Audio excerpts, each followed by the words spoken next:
Get back on that train. Sheriff James Cutter's voice cut through the steam like a blade, his hand hovering near his revolver. But Clara Whitmore didn't flinch. She stood on that dusty platform, suitcase trembling in her grip, and met his eyes with something he never expected to see again. Hope. 5 years of running, 5 years of lies, and now she was back. Back to the town that wanted her gone. Back to the man who'd sworn to forget her. But this time she carried a truth that would shatter everything he thought he knew. Stay with me until the end of this story, and comment what city you're watching from so I can see how far this tale has traveled. The evening sun bled copper across the Montana sky, painting the depot in shades of rust and regret. Dust motes danced in the slanting light that cut through the station's warped wooden slats, each particle suspended like a frozen moment in time.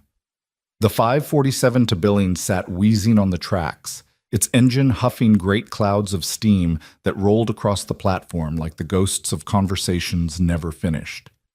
Everything in Redemption Bend seemed to exist in that golden hour between day and night, between truth and lies, between what was and what might have been. Clara Whitmore's boots touched the platform, and the world shifted. She'd forgotten how small the depot was, how the ceiling beams sagged with the weight of 1,000 departures, how the ticket window still bore the crack from the storm of '68. 5 years had passed since she'd last stood here, and yet nothing had changed. The same faded advertisements for railway passage plastered the walls. The same three-legged bench sat in the corner where old Timothy Marsh used to whittle. The same smell of coal smoke and creosote hung in the air like a permanent resident. But everything had changed. Everything. Her fingers tightened around the handle of her carpet bag, a small, weathered thing that held the sum total of her new life. Or her old life. She wasn't sure anymore which was which. The dress she wore was simple, dove gray with black buttons, the kind of thing a widow might wear. The kind of thing a woman trying to disappear might choose. Her dark hair was pulled back in a severe bun, a few rebellious strands escaping to frame a face that had seen too much sun and not enough sleep. The platform was nearly empty. A merchant with a barrel of goods, a mother clutching 2 small children, an old cowhand who looked like he'd been riding since before the territory had a name. Their eyes all turned toward her as she stepped down, and she felt the weight of their recognition like a physical thing.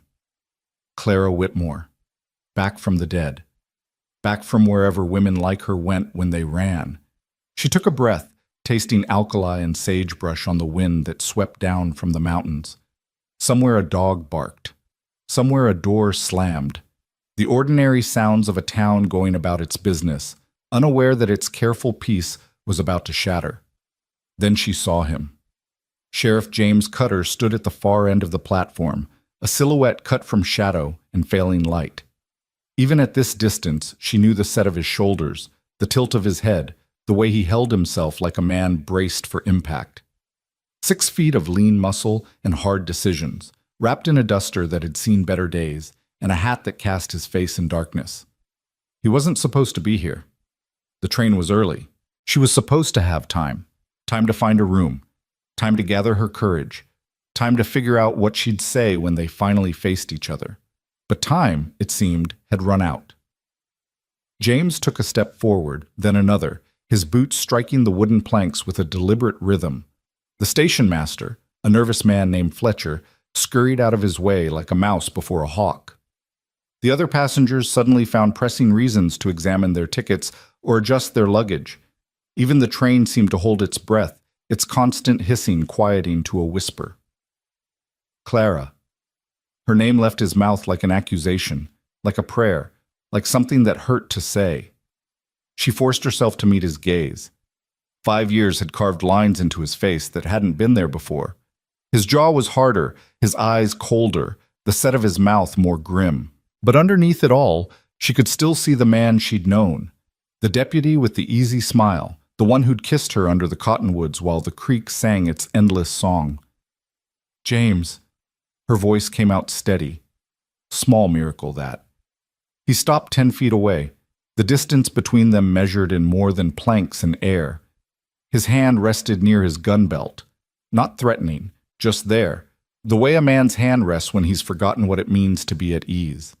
His eyes traveled over her face, searching for something. What? She couldn't say. Evidence? Proof? Some sign of the girl she'd been before everything went wrong? You shouldn't have come back. His voice was gravel and whiskey, rough from years of hard words and harder truths. I had to. Had to.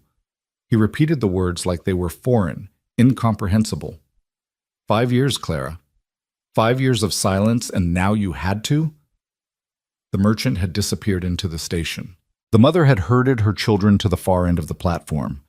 The old cowhand had suddenly remembered he needed to check on his horse. In Redemption Bend, everyone knew when to make themselves scarce. Get back on that train.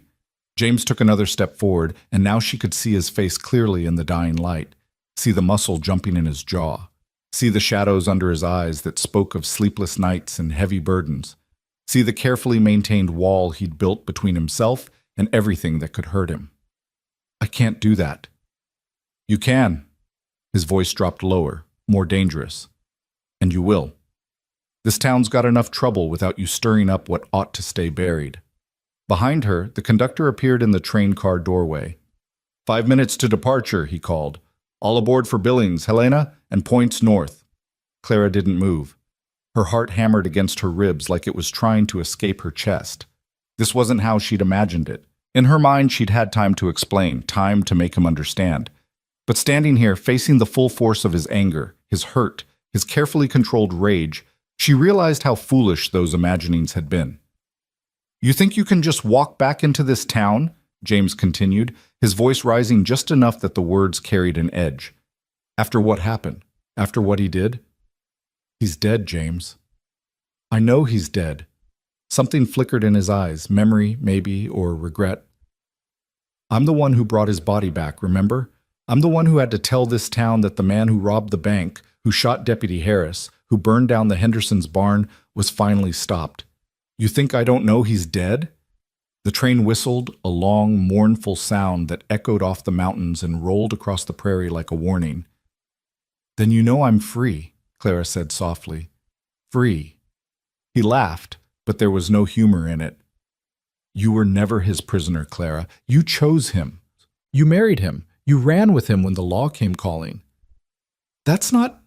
She started, but he cut her off with a sharp gesture. I don't want to hear it. Whatever excuse you've rehearsed, whatever story you've convinced yourself is true, I don't want to hear it. He took another step, close enough now that she could see the flecks of gold in his brown eyes, the small scar above his left eyebrow from a fight when he was 17. Get back on that train. The conductor leaned out again. 3 minutes, folks. Clara's hand went to her pocket, feeling the small weight there. The secret she'd carried across 5 states and 1,000 miles. The truth that had driven her back to this godforsaken town where everyone knew her name and no one wanted to see her face. I came back for you, she whispered. James went absolutely still. For a moment she thought he hadn't heard her, that her words had been swallowed by the hiss of the train and the whistle of the wind. But then she saw the color drain from his face, saw his hand clench into a fist at his side. Don't. The single word carried the weight of a command and a plea. Don't you dare. It's the truth. The truth. He shook his head slowly. You wouldn't know the truth if it bit you. The truth is you chose him over me. The truth is you left me standing at the church while you ran off with a man who destroyed half this county. The truth is you're a liar, Clara, and whatever game you're playing now, I'm not interested. Each word landed like a blow. She'd known it would be hard. She'd known he'd be angry. But knowing and experiencing were two different things, and the raw pain in his voice, the bitter fury that laced every syllable, cut deeper than she'd imagined possible. Final call for Billings! The conductor's voice was impatient now. All aboard! The platform was completely empty now, except for the two of them. Even Fletcher had retreated inside the station, peering through the grimy window like a spectator at a hanging. The sun had dropped below the horizon, and the sky was turning that deep purple that came before true dark. The first stars were beginning to appear, faint and far away. I never married him, Clara said. The words hung in the air between them, impossible and absurd. James stared at her like she'd started speaking in tongues, like she'd sprouted wings, like the ground had opened up and revealed itself to be sky. What? I never married him, James. I never chose him over you. I never... Her voice broke, and she had to force the words out. I never stopped loving you. His face went through a series of transformations. Disbelief, anger, confusion, something that might have been hope before it was ruthlessly crushed. You're lying. I'm not. You stood me up at the church. Reverend Patterson waited for 3 hours. The whole damn town was there, Clara. They saw the empty space where you should have been standing. I know. You disappeared that same night, you and Cole Davidson. The bank was robbed. Deputy Harris was shot. And you were gone. I know. The words came out sharper than she intended, cracking with emotion. I know what it looked like. I know what everyone thought, but it wasn't like that. The train's whistle screamed one last time, a sound of finality and departure. The wheels began to turn, metal shrieking against metal, steam hissing like a chorus of angry ghosts. The cars started to move, slowly at first, then gathering speed. James grabbed her arm, his fingers tight enough to bruise. Get on that train, Clara, right now. This is your last chance. She looked up at him, at the face she'd seen in her dreams every night for 5 years, at the man she'd crossed half the country to find. Tears stung her eyes, but she blinked them back. She'd promised herself she wouldn't cry. Not yet. Not until he knew everything. I can't. Her free hand went to her pocket, closed around the small velvet pouch she'd guarded with her life. Not until you see this. Not until you understand. Understand what? That you're a liar? That you destroyed everything we had for nothing? I understand plenty. The train was picking up speed now, the last car starting to pull away from the platform. In another moment, it would be gone, disappearing into the gathering darkness, and her only escape would vanish with it. Look at me, she said, and there was something in her voice, a note of desperation, of absolute conviction, that made him pause. Really look at me, James. Do I look like a woman who chose wrong? Do I look like someone who's been living the life she wanted? He did look then, really look, and she saw the moment his anger faltered. She knew what he was seeing, the hollows under her eyes, the gauntness in her cheeks, the way her dress hung loose on a frame that had lost too much weight, the calluses on her hands from work she'd never had to do before, the weariness that went bone deep and showed in every line of her body. Clara. Her name came out differently this time, softer, uncertain. She pulled her arm free and reached into her pocket. Her fingers closed around the velvet pouch, and she drew it out, holding it between them like an offering or an explanation, or maybe both. He was dying when you found him, she said quietly. The bullet had torn through his lung. He had hours at best, and he knew it. Before he went, before the end, he asked me to bring something back. He asked me to give it to you. James's eyes dropped to the pouch, and she saw his throat work as he swallowed. What is it? Instead of answering, she loosened the drawstring and tipped the contents into her palm. A silver ring tumbled out, tarnished with age and travel, but still recognizable, still unmistakable. The ring he'd given her the night before their wedding. The ring she'd worn for exactly 6 hours before everything fell apart. James's face went white. He reached out, his hand shaking, and touched the ring with one finger like he was afraid it might burn him. Where did you get this? From Cole. He'd kept it all these years, he said. Her voice caught, and she had to pause, had to breathe. He said he'd taken it from me that night to keep me safe. To keep you safe. He said if I was wearing it when they found me, they'd know. They'd know I'd been working with you all along. Working with me? James's voice was barely a whisper. What are you talking about? The train was gone now, swallowed by distance and darkness. The platform stretched empty around them, a stage set for a scene 5 years in the making.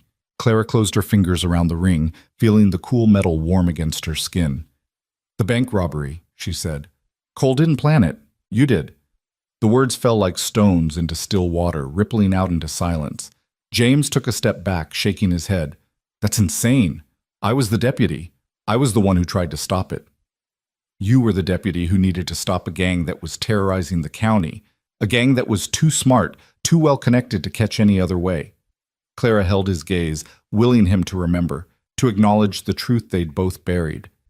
You needed someone on the inside, someone the gang trusted, Someone who could gather evidence and help you bring them down from within. Cole Davidson was that person. James's voice was hollow. He was my informant. Yes. And you knew. Yes. The night was fully dark now, the stars brilliant overhead in the vast Montana sky. Somewhere in town, a piano started playing, the melody drifting on the wind. Somewhere a woman laughed. Somewhere life went on, ordinary and unaware. That night at the church, James said slowly, each word carefully measured, when you didn't show up, when everyone waited and you never came. Cole sent word. The gang was moving up their timeline. They were going to hit the bank that night instead of waiting for the weekend like they'd planned. He needed to be there, needed to be part of it so his cover wouldn't be blown, and She swallowed hard. I needed to disappear too. If I'd married you that day, if I'd become the sheriff's wife, the gang would have suspected Cole. They would have known he was the leak. They would have killed him. So you ran. James's voice was empty of emotion, drained of everything but a terrible understanding. You let everyone think you'd chosen him over me. You let them think you were his lover, his accomplice, his wife. It was supposed to be temporary. A few weeks, maybe a month, just long enough for you to round up the gang, to get the evidence you needed. Then Cole and I would come back and we'd explain everything. But it didn't work out that way. No. Clara's hand tightened around the ring until the edges bit into her palm. The robbery went wrong. Deputy Harris wasn't supposed to be there that night. When he showed up, when he drew his gun, one of the gang members panicked. The shot that killed Harris, it wasn't meant for him. It was meant for Cole. James closed his eyes. In the darkness, he looked like a statue carved from grief, every line of his body rigid with the effort of holding himself together. Go on. Cole was hit. Not fatally, not then, but bad enough. The gang scattered, and you came after them. You tracked them for weeks, picked them off one by one, and the whole time I was running with Cole, trying to keep him alive, trying to keep us both alive until we could figure out a way to contact you safely. Why didn't you? Why didn't you send word, leave a sign, something? We tried. The words came out bitter. 3 times we tried. Each time someone found us before we could make contact. Someone from the gang who'd survived your hunt.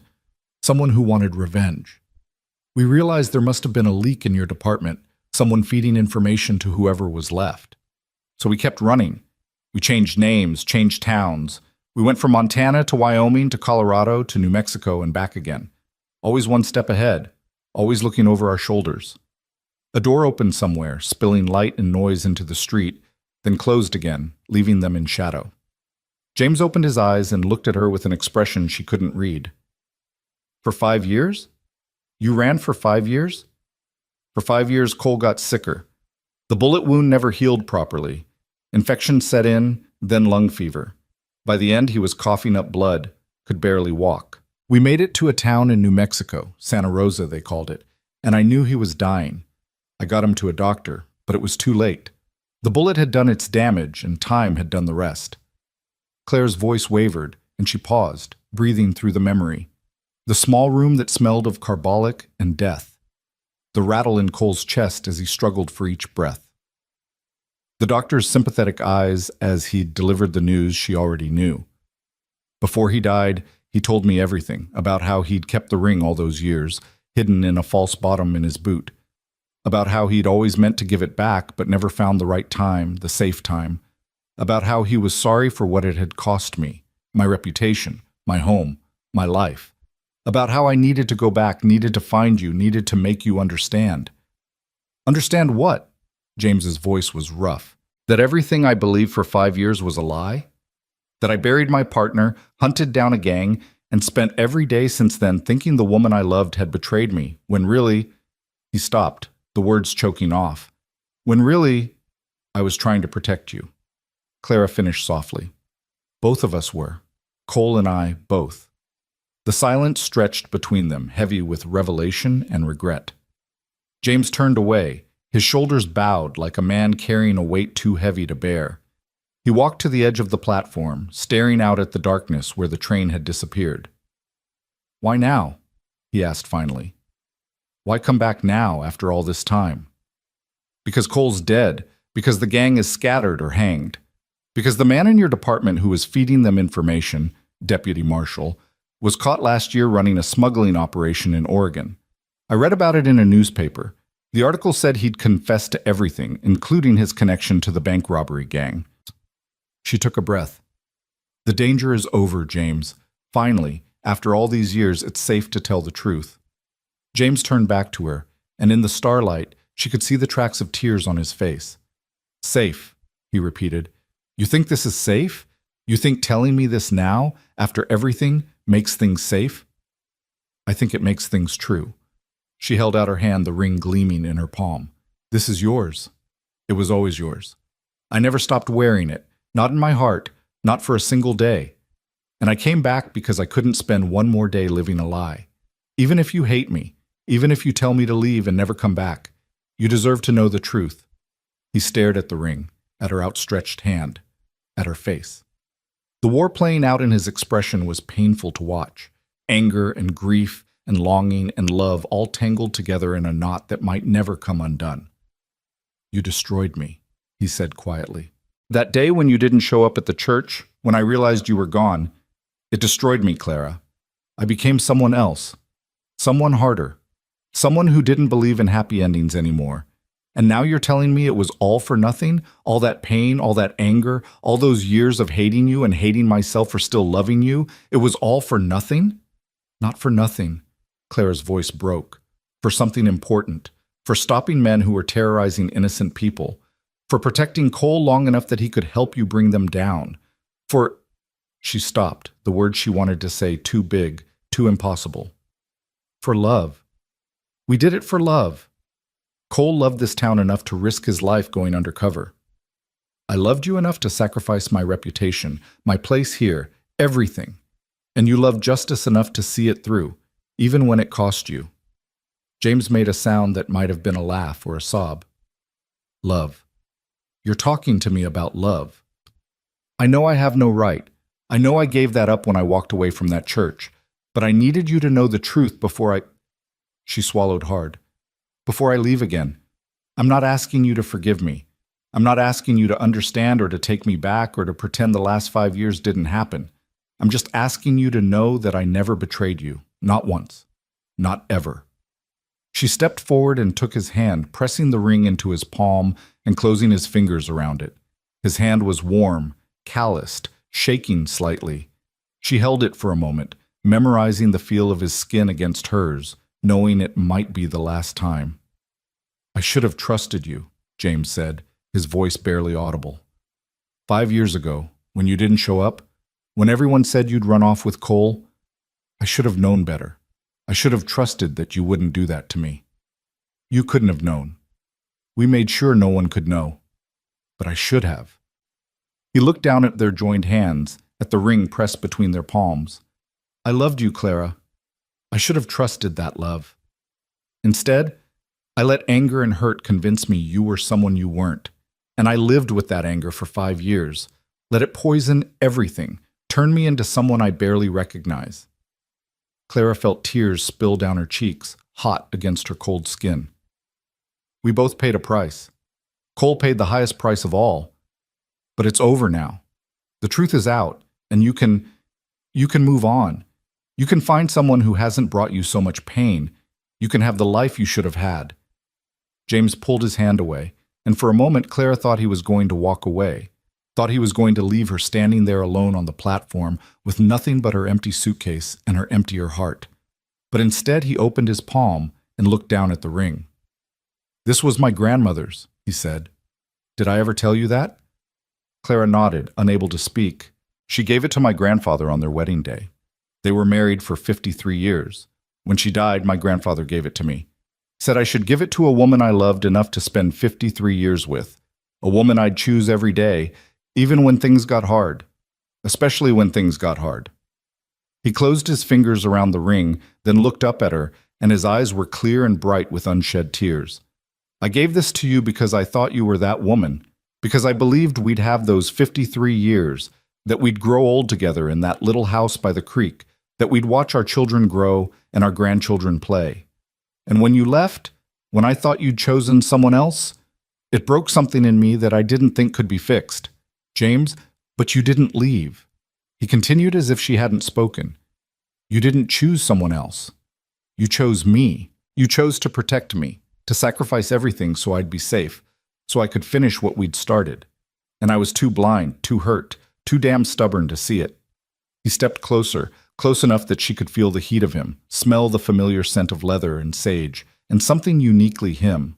Close enough to see the exact moment when the wall he'd built around his heart began to crack. I'm sorry, he said. I'm sorry I didn't trust you. I'm sorry I let you carry this alone for 5 years. I'm sorry I wasn't there when you needed me, when Cole was dying, when you were running and scared and alone. I'm sorry for all of it. You have nothing to be sorry for. You didn't know. I should have known. He reached up and cupped her face in his free hand, his thumb brushing away her tears. I should have known that the woman I loved wouldn't betray me, that if she disappeared, if she ran, there had to be a reason, a good reason. But I was young and proud and angry, and I let that anger blind me to what my heart was trying to tell me. Clara leaned into his touch, 5 years of loneliness and longing crashing over her like a wave. What do we do now? She whispered. James was quiet for a long moment, his thumb still moving against her cheek in small, soothing circles.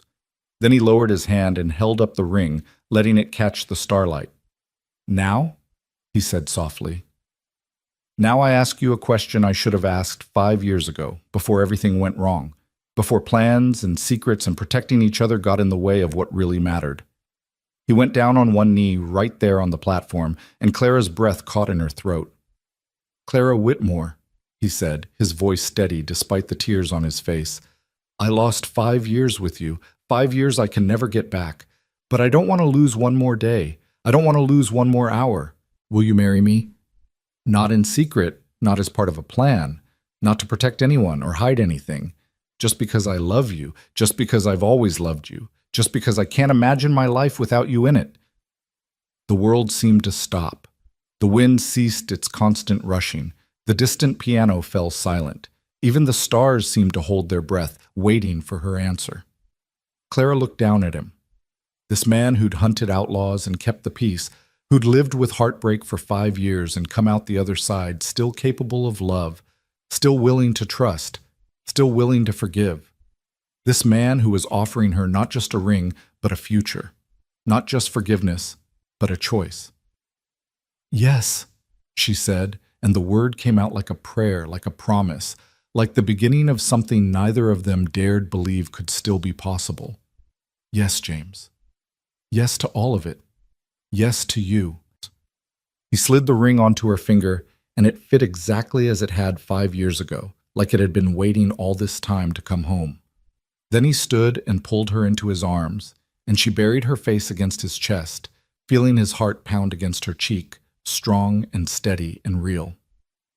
They stood like that for a long time, holding each other on the empty platform while the night grew deeper around them. No words were necessary, no explanations or apologies or plans for the future, just two people who'd found their way back to each other across 5 years of darkness and doubt. Finally, James pulled back just enough to look down at her. The town, he said. They think you're a criminal. They think you ran off with Cole, that you were part of the gang. When they see you with me, I don't care what they think, Clara interrupted. Let them talk. Let them judge. We know the truth now, and that's all that matters. But your reputation was destroyed 5 years ago for a good cause. If it gets destroyed again for loving you, for choosing you, then so be it. She smiled up at him, the first real smile she'd worn in longer than she could remember. Besides, I have a feeling the sheriff of Redemption Bend might be willing to help set the record straight. Maybe tell people about how a brave man named Cole Davidson went undercover to stop a gang, about how the woman they thought was an outlaw was actually protecting their town's greatest secret. James's expression softened.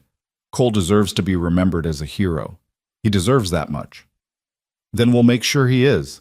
We'll make sure everyone knows what he sacrificed, what he did for this town. She paused, then added quietly, It's what he would have wanted. In the end, all he cared about was making things right.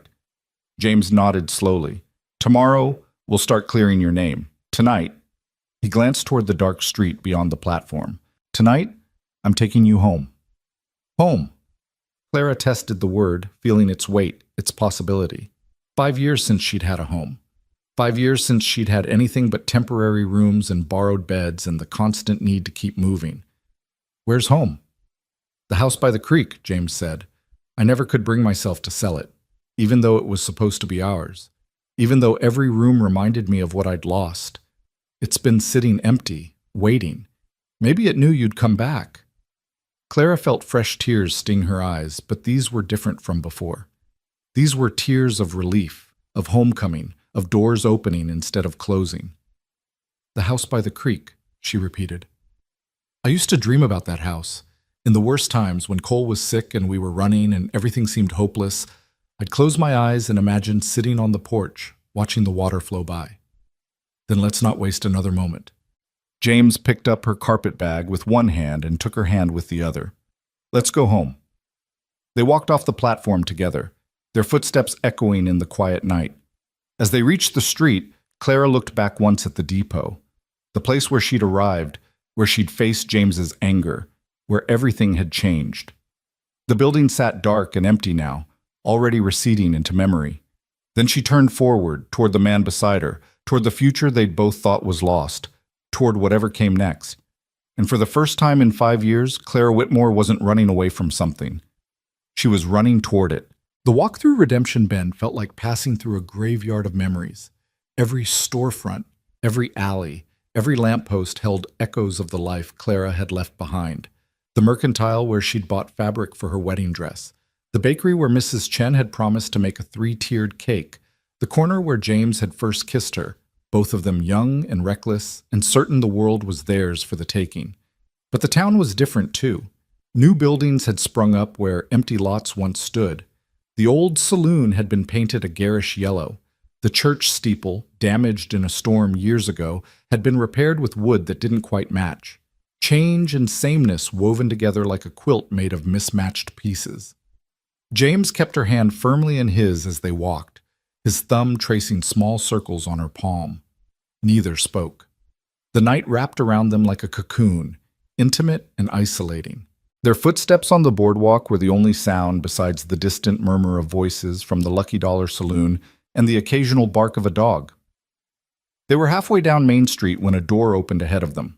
Light spilled out, and a figure emerged, tall, broad-shouldered, moving with the deliberate gait of a man who'd spent too many hours in the saddle. The figure paused, then turned toward them. "Sheriff?" The voice was uncertain, curious. "That you?" James's hand tightened on Clara's. "Evening, Roy." Roy Patterson stepped closer, and Clara recognized him. The blacksmith's son, grown into a man in the years she'd been gone. His eyes widened when he saw her face, and she watched the recognition hit him like a physical blow. "Sweet mercy," Roy breathed.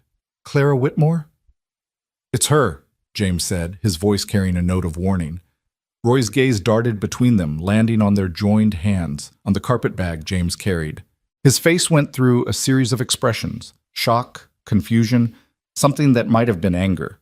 "But I thought she was—" "She's back," James interrupted. "And she's with me. That's all anyone needs to know tonight." "But Sheriff, after what she did, after she ran off with Roy," James's voice went hard. "Go home. Tell your wife hello from me. And if anyone asks what you saw tonight, you tell them you saw the sheriff walking a lady home. Nothing more, nothing less. Understood?" Roy opened his mouth, closed it, then nodded slowly. "Yes, sir. Sheriff, folks are going to talk. Let them." James started walking again, pulling Clara gently along. "They've been talking for 5 years. One more night won't make a difference." They left Roy standing in the middle of the street, staring after them. Clara could feel his eyes boring into her back, could imagine the thoughts racing through his head. By morning, the whole town would know she was back. By noon, they'd have invented a dozen stories about why. "I'm sorry," she murmured. "I didn't think about what this would do to you.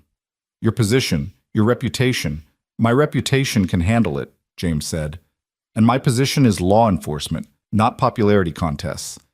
If people have a problem with you being here, they can take it up with me. They turned onto Creek Road, leaving the main street behind. The houses grew sparser here, separated by stretches of grassland and scattered cottonwoods. The sound of running water grew louder, the eternal song of Redemption Creek as it wound its way down from the mountains. And then, through the darkness, Clara saw it.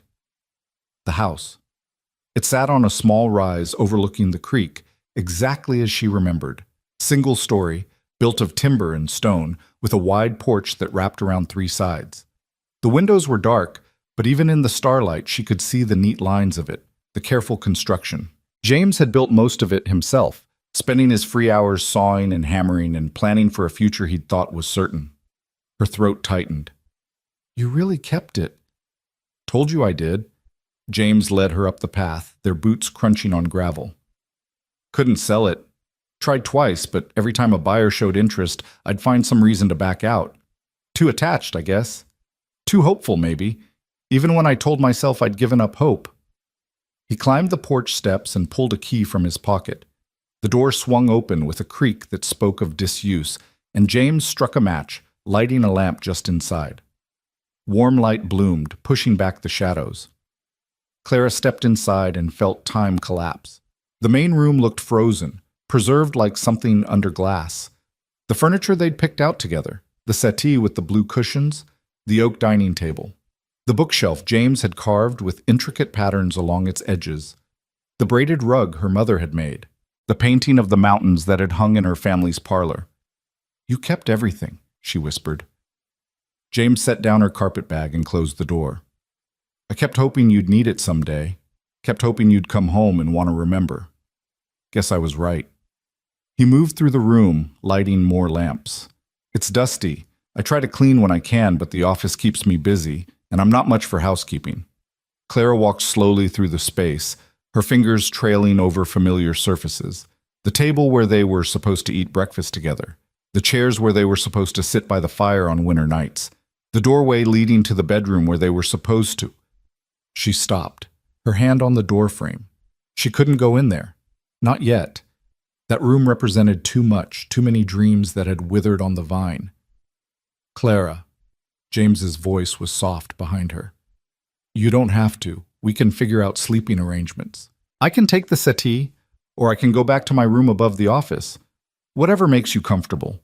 She turned to face him.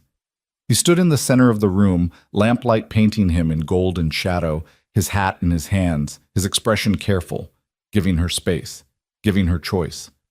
This man who'd proposed to her an hour ago was still treating her like something fragile, something that might shatter or flee. "I'm not going anywhere," she said. "I'm done running, James. I'm done with temporary and careful and afraid. I came back for you, and I meant it. All of it." Something shifted in his face. Relief, maybe, or the beginning of belief. "Then we'll figure it out together, like we should have 5 years ago." A knock at the door made them both freeze. James's hand went instinctively to his gun before he caught himself. He moved to the door and opened it a crack, his body blocking whoever stood outside from seeing into the room. "Sheriff Cutter." The voice was female, older, edged with concern. "I saw lights. Wanted to make sure everything was all right." "Everything's fine, Mrs. Henderson. Just checking on the house." "At this hour?" There was a pause, then the sound of fabric rustling as the woman tried to peer past him. "Is someone with you?" James sighed. "Mrs. Henderson, I appreciate your concern, but it's her, isn't it?" The woman's voice went sharp. "Roy Patterson's already spreading it around. Said you were walking with Clara Whitmore. Said she's back." Clara stepped forward, coming into view. Mrs. Henderson gasped, her hand flying to her chest. She was older than Clara remembered, her hair more gray than brown now, her face lined with years of prairie sun and hard winters, but her eyes were the same, sharp, assessing, missing nothing. "Mrs. Henderson," Clara said quietly, "you have nerve showing your face here." The woman's voice shook with anger. "After what you did, after what your man did, my husband barely survived that barn fire. Spent weeks recovering, lost half our winter stores, and you dare to come back." "She's not responsible for the fire," James said firmly, "or the robbery, or any of it." She ran off with the man who did it. She chose him over you, over this whole town. No. James stepped onto the porch, and Clara saw him square his shoulders, saw him slip into the role of sheriff, authoritative, commanding, brooking no argument. She didn't, and tomorrow I'll be calling a town meeting to explain exactly what happened 5 years ago. But tonight, Mrs. Henderson, you need to go home. Clara is under my protection, and anyone who has a problem with that has a problem with me. Mrs. Henderson drew herself up, indignation radiating from every inch of her small frame. Your father would be ashamed, James Cutter. Sheriff Cutter was a good man, a godly man. He would never have— My father's been dead for 3 years, James interrupted, his voice going cold. And while I respected him, I'm not him. I make my own choices, and I stand by them. Now go home, ma'am, please. The woman stared at him for a long moment, then her gaze shifted to Clara. The hatred there was palpable, years of resentment and loss given form. This town won't forget. We don't forget betrayal. Then it's a good thing she didn't betray anyone, James said. Good night, Mrs. Henderson. He stepped back and closed the door, cutting off whatever the woman had been about to say.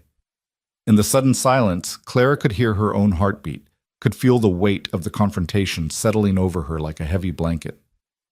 That's going to happen a lot, isn't it? She said. People angry, people who won't believe the truth even when you tell them. James turned to her, his face weary. Probably. People believe what they want to believe, especially when it's easier than admitting they were wrong. But we'll get through it. We'll make them understand, even if it takes time. Time. Clara laughed, but there was no humor in it. We've already lost so much of that. Then we won't waste any more. James crossed to her and took her hands. Listen to me. I don't care what Mrs. Henderson thinks. I don't care what anyone in this town thinks. You're here, you're safe, and you're mine. That's what matters. Yours, Clara repeated softly. The word felt strange on her tongue, weighted with possibility and promise. I haven't been anyone's for so long. Haven't let myself be. It was easier that way, safer, when Cole and I were running. Attachment meant vulnerability, and vulnerability meant, You're safe now, James interrupted. You don't have to run anymore. You don't have to be alone. He pulled her closer, until she could rest her forehead against his chest, could feel the steady rhythm of his breathing. I've got you, Clara. I've got you. And I'm not letting go. They stood like that for a long time, holding each other in the lamplight, while outside, Redemption Bend settled into sleep.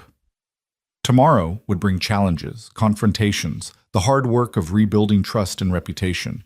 But tonight, they had this, shelter and warmth and each other. Finally, James pulled back. You should rest. It's been a long day, a long journey. The bedroom's ready. Clean sheets, everything you need. Clara glanced toward the bedroom door again, then back at James. Will you stay? I don't mean— She felt heat rise in her cheeks. I just don't want to be alone. Not tonight. Understanding softened his features. I'll stay. I'll sit in the chair by the window. I'll be right there if you need anything. She nodded, grateful. Together they moved into the bedroom, and Clara was struck again by how preserved it all was.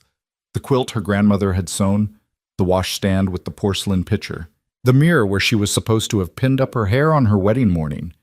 James lit the lamp on the bedside table, then settled into the chair by the window, a silent guardian. Clara changed behind the privacy screen, pulling on the nightgown she'd packed, simple white cotton, worn soft from years of use. When she emerged, James was staring out at the darkness, his profile sharp against the window. What are you thinking? She asked, climbing into the bed. The mattress was softer than anything she'd slept on in years. About Cole. James didn't turn from the window. About what it must have been like for him, those 5 years. Carrying that wound, knowing it was killing him slowly. Watching you sacrifice everything to protect a secret he'd helped create. Clara pulled the quilt up to her chin. He never complained. Even at the end, when the pain was so bad he could barely breathe, he never said it wasn't worth it. He believed in what we were doing, believed in you. I wish I could have told him. James's voice was rough. Before he died, I wish I could have told him I understood, that I was grateful, that he was a better man than I gave him credit for. Instead, I hunted him. I put a bullet in him, Clara. I'm the reason he was dying. You were doing your job. You couldn't have known. I should have known. James turned from the window, and in the lamplight, she could see the anguish on his face. I worked with Cole for 2 years before he went undercover. I knew him. I should have seen something, some sign that he wasn't really one of them. But I was so blinded by anger, so convinced that he'd stolen you from me, that I didn't look close enough. Clara sat up. James, listen to me. Cole knew the risks. He chose to take them. And that night, when you caught up to the gang, when the shooting started, Cole made sure you had a clear shot at him. He told me later when we were hiding in that cave that he'd stepped into your line of fire deliberately. He wanted you to be the one to stop him, to give you that closure, even if it cost him his life. James closed his eyes. God, Clara. He cared about you, not just as his superior, but as his friend. Everything he did, everything we both did, was because we believed in you, believed you'd see it through, that you'd make it right. And it cost him everything. He gave everything willingly. Clara's voice was fierce. Don't dishonor that by drowning in guilt. He wanted you to know the truth, wanted you to understand. That's why he kept the ring, why he made me promise to bring it back to you. He wanted you to have a future even if he couldn't. James was quiet for a long moment. Then he moved from the chair and sat on the edge of the bed, his weight making the mattress dip. Tell me about the end, he said softly. Tell me about his last days. Well, Clara took a breath, reaching back into memories she'd tried to bury. We made it to Santa Rosa in late January. Cole was bad by then, fevered, weak, coughing up blood. I got him to a boarding house, told the owner he was my husband, that he'd been hurt in a mining accident. She believed me, or pretended to. She helped me get a doctor. And the doctor? Said what I already knew. The bullet had done damage that couldn't be repaired. The lung was collapsing, infection had spread. Cole had weeks at best, maybe days. She swallowed hard. I stayed with him, sat by his bed, read to him from the Bible when he asked, held his hand when the pain got bad. He drifted in and out, sometimes lucid, sometimes lost in fever dreams. James's hand found hers on the quilt, squeezed gently. 2 days before he died, he had a clear moment. He looked at me and said, I'm sorry I couldn't get you home. I told him it wasn't his fault, that he'd done everything he could, but he shook his head, said he'd made a promise to you that night when you first asked him to go undercover. He'd promised to keep me safe, to bring me back when it was over, and he felt like he'd failed. He didn't fail, James said hoarsely. He brought you back to me. Maybe not the way he planned, but he did it. I told him that. Told him you'd understand, that everything would work out. I don't know if he believed me, but he smiled, and he reached under his pillow and pulled out the ring, said he'd kept it safe all those years, that it was his insurance, his proof that if anything happened to him, I could show you the truth. Clara's voice broke, and she had to pause, had to breathe through the memory of Cole's gaunt face, his labored breathing, the way his hand had trembled as he pressed the ring into her palm. What else did he say? James asked quietly. He said to tell you that he was proud to serve under you, that you were the best man he'd ever known, and that he was sorry he couldn't see the job through to the end. He said, she stopped, tears streaming down her face now. He said that you should marry me properly this time, with the whole town watching, and that you should name your first son Cole, so he'd live on in some small way. James made a sound like a wounded animal. He pulled Clara into his arms, and they held each other while they cried, for Cole, for the years they'd lost, for the price that had been paid for justice and truth. I'll honor that request, James said when he could speak again. When we have a son, we'll name him Cole. We'll tell him about the man he's named for, about his courage and sacrifice. We'll make sure he's remembered as the hero he was. Clara nodded against his chest, unable to form words. They stayed like that until the tears subsided, until breathing came easier. Then James eased her back onto the pillows, pulled the quilt up around her shoulders. Sleep now, he said. I'll be right here. I won't leave. Promise? The word came out small, childlike. Promise. He settled back into the chair, but kept his hand on the bed, close enough that she could reach out and touch him if she needed to. Sleep, Clara. You're home now. You're safe. She closed her eyes, exhaustion crashing over her like a wave. The bed was soft, the room was warm, and James was there, keeping watch. For the first time in 5 years, she let herself fully relax.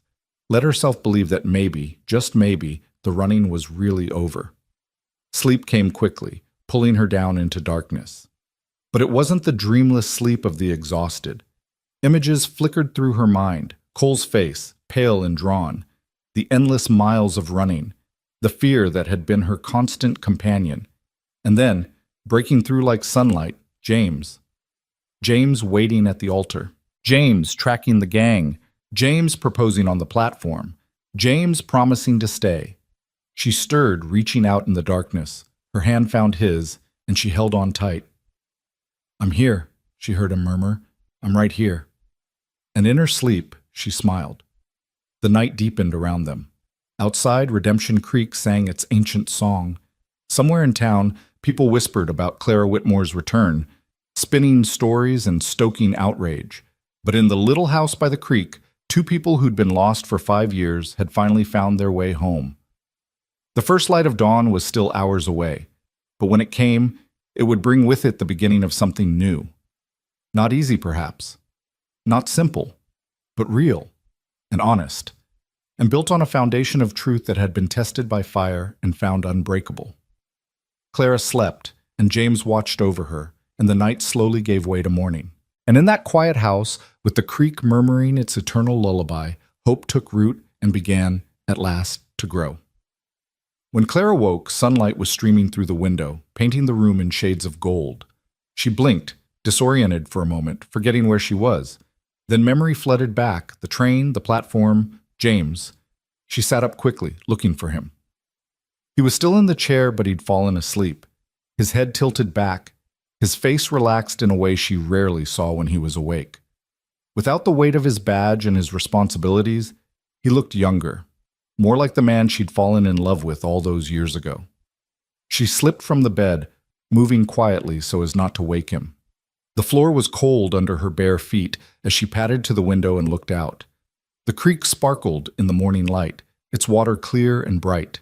Beyond it, the mountains rose in purple majesty, their peaks still dusted with snow despite the advancing spring. This view. She'd dreamed about this view, had held it in her heart like a talisman during the darkest times. "You're really here." James's voice was rough with sleep.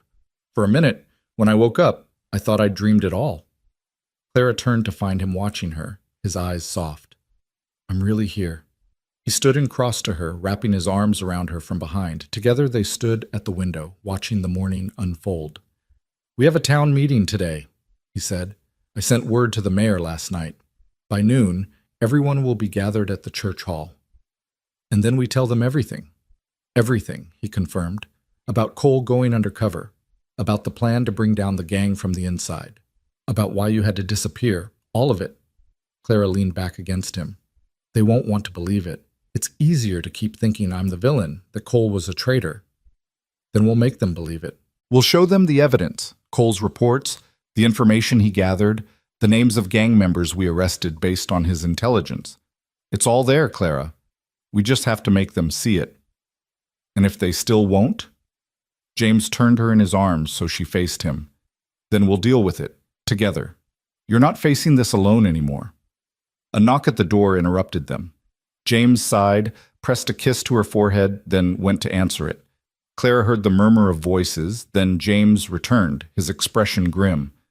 "That was Deputy Wilson. Apparently there's already a crowd gathering at the church. People are angry, demanding answers.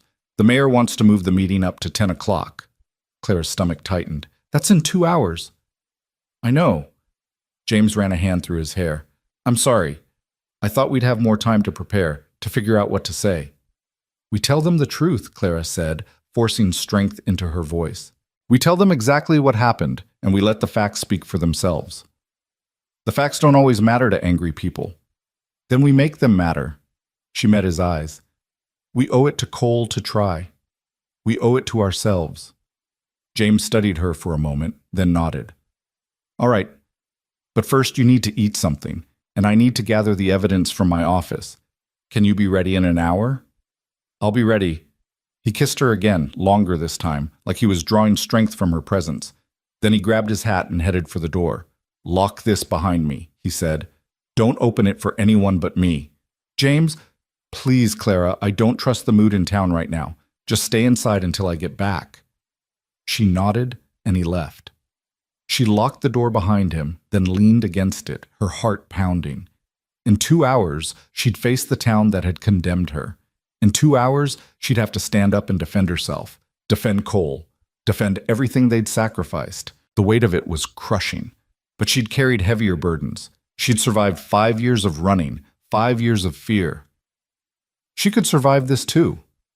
Moving with purpose, Clara washed and dressed, choosing the same gray dress from the night before. It seemed appropriate, somber, respectful, the clothing of a woman in mourning, because she was mourning even now. Mourning the years lost, the future stolen, the price Cole had paid.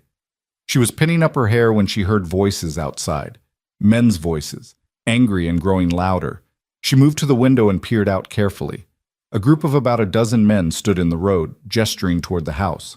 She recognized some of them, merchants, ranch hands, townspeople she'd known before everything fell apart. "She's in there," one of them shouted, "hiding like the coward she is." "We should drag her out, make her answer for what she did. String her up, that's what they do to traitors." Clara's blood went cold. This wasn't just anger, this was mob mentality, dangerous and unpredictable. She backed away from the window, her mind racing. Where was James? How long until he returned? A rock crashed through the window, sending glass spraying across the floor. Clara screamed, covering her face. More rocks followed, and she could hear the men laughing, egging each other on. "Come out, Clara. Face what you've done."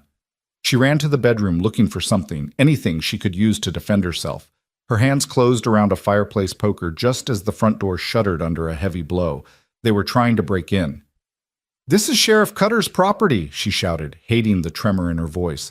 "You're breaking the law." "The law?" someone yelled back. "You want to talk about the law? Your man killed Deputy Harris, burned down the Henderson barn, robbed the bank." Another blow to the door. The wood splintered. Claire gripped the poker tighter, backing toward the bedroom. Her mind spun with options, each worse than the last. She could try to run out the back, but they'd likely catch her. She could barricade herself in the bedroom, but that would only delay the inevitable. She could... A gunshot split the air. Everything went silent. Then James's voice, cold and commanding. "The next man who touches that door loses more than his hearing. Back away. Now." Clara sagged with relief. She set down the poker and ran to the front room, peering through the broken window. James stood in the middle of the road, his gun drawn, facing down the mob. Deputy Wilson was with him, along with 2 other men she didn't recognize. Deputies maybe, or townsmen loyal to James. "This is my property," James said, his voice carrying easily, "and the woman inside is under my protection. Anyone who has a problem with that can take it up with me personally, but I promise you, you won't like how that conversation ends." "She's a criminal, Sheriff," one of the men protested. "She's innocent," James shot back. "And at 10 o'clock, I'm going to prove it. Until then, every man here will go home and wait for the facts, or I'll lock you up for destruction of property, disturbing the peace, and attempted assault. Your choice." The men shuffled, uncertain. The fury that had driven them was cooling under James's steady gaze. "Go home," James repeated. "We'll settle this properly, with words and evidence, not rocks and threats. This is still a town of laws, and I'm still the sheriff. Don't make me remind you what that means." Slowly, reluctantly, the men began to disperse. Some muttered threats under their breath. Others looked ashamed. But they went, drifting away in 2s and 3s until the road was empty again. James holstered his gun and strode to the door. Clara unlocked it, and he swept inside, his eyes immediately scanning her for injuries. "Are you hurt?"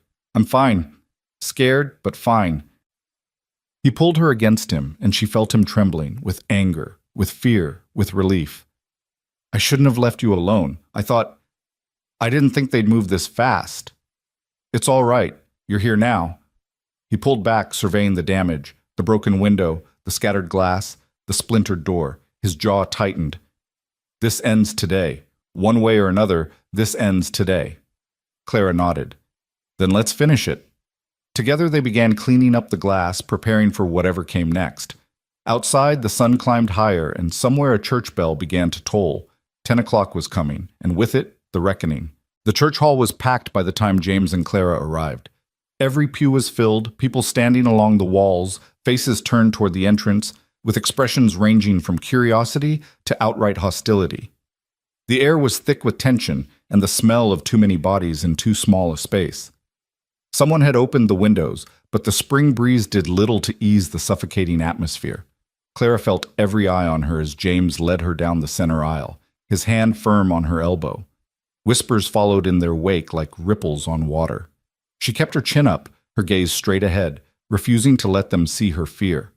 The gray dress she wore felt like armor, and the ring on her finger, visible now to everyone, felt like a declaration of war. Mayor Hutchins stood at the front, his round face red with exertion or emotion or both. Beside him sat Reverend Patterson, his expression carefully neutral, and the town council, 5 men who looked like they'd rather be anywhere else.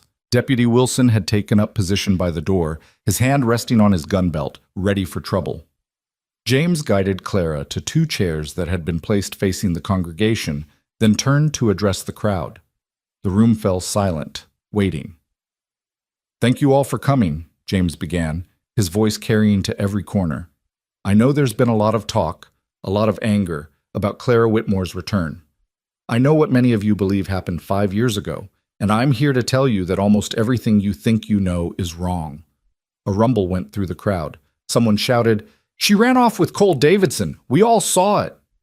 "You saw what you were meant to see," James countered. "You saw what had to appear to be true so that a dangerous gang could be brought to justice. But appearances, as I'm about to prove, can be deceiving." Mayor Hutchins cleared his throat. "Sheriff Cutter, perhaps you should start at the beginning. Help us understand what you're claiming." James nodded. He reached into the leather satchel he'd brought and pulled out a stack of papers. 6 years ago, this town and the surrounding county were plagued by a gang of outlaws.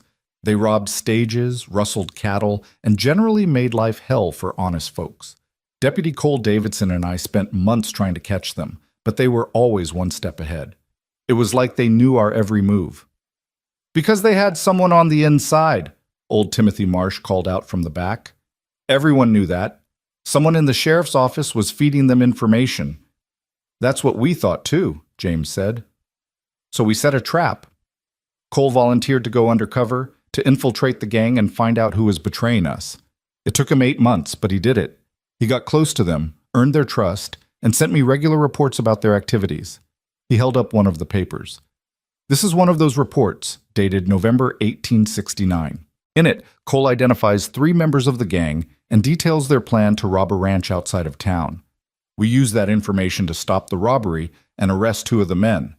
"Anyone can write a report after the fact," someone shouted. "That doesn't prove anything." James's jaw tightened, but his voice remained level. "You're right. So let me show you something that can't be fabricated." He pulled out another document, this one official-looking with multiple signatures. This is a letter from the U.S. Marshal's office, dated 2 weeks before the bank robbery. It confirms Cole Davidson's status as an undercover operative and authorizes his actions in pursuit of the gang. He passed the letter to Mayor Hutchins, who examined it closely, his eyebrows rising. The mayor handed it to Reverend Patterson, who read it and nodded slowly. "It appears genuine," the Reverend said quietly. "Of course it's genuine," James said. "Cole was a federal informant working under my direction and with the full knowledge and support of the Marshal's office. Everything he did, every crime he appeared to commit, was part of a sanctioned operation to bring down a dangerous criminal organization." Clara watched the crowd's reaction. Confusion was replacing some of the anger. People were whispering to each other, trying to reconcile what they'd believed with what they were hearing. Mrs. Henderson stood up, her face twisted with fury. "What about my barn? What about my husband, who nearly died in that fire? Was that part of your sanctioned operation?" James's expression softened with regret. "Ma'am, I'm more sorry than I can say about what happened to your property and your husband. But Cole didn't set that fire. One of the gang members did, trying to create a distraction while they robbed the stage on the North Road. Cole tried to stop him, Tried to warn your husband, but he was too late. All he could do was help pull your husband out of the burning building before it collapsed." "That's a lie!" Mrs. Henderson's voice cracked. "Everyone said Cole was there, that he was part of it." "He was there," James confirmed, "but he was there trying to minimize the damage, not cause it. And the man who actually set the fire? His name was Jack Thornton. I tracked him down 3 months later and brought him to justice. He's serving 20 years in the territorial prison for arson and attempted murder." Mrs. Henderson sat down heavily, her face pale. Her husband reached over and took her hand. James continued, his voice growing stronger. "The bank robbery was supposed to be our final operation. Cole had gathered enough evidence to arrest the entire gang. We planned to let them attempt the robbery, then catch them in the act with stolen money in hand. It should have been clean, simple, decisive. But Deputy Harris wasn't supposed to be there that night. He'd changed his patrol route without telling anyone." Deputy Wilson spoke up from the back. "I remember that. Harris told me he had a feeling something was wrong, that he wanted to check on the bank. I told him to go ahead. And when he walked in on the robbery in progress, everything went to hell," James said. "One of the gang members panicked and fired. The bullet that killed Harris was meant for Cole, who'd been trying to stop the shooting. Cole was hit in the shoulder, barely escaped with his life." Clara felt the weight of every eye in the room shift to her. James glanced at her, and she nodded. This was her part of the story. She stood, her legs trembling but her voice steady. "That same night, Cole came to me. He was bleeding, barely conscious. He told me what had happened, told me that the gang was scattering and that some of them suspected he was the informant. He said I was in danger, that anyone connected to James would be targeted for revenge."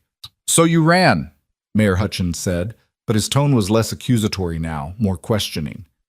"I ran to protect James," Clara said. "If I'd married him that morning, if I'd become the sheriff's wife, the gang would have known for certain that Cole had been working with law enforcement.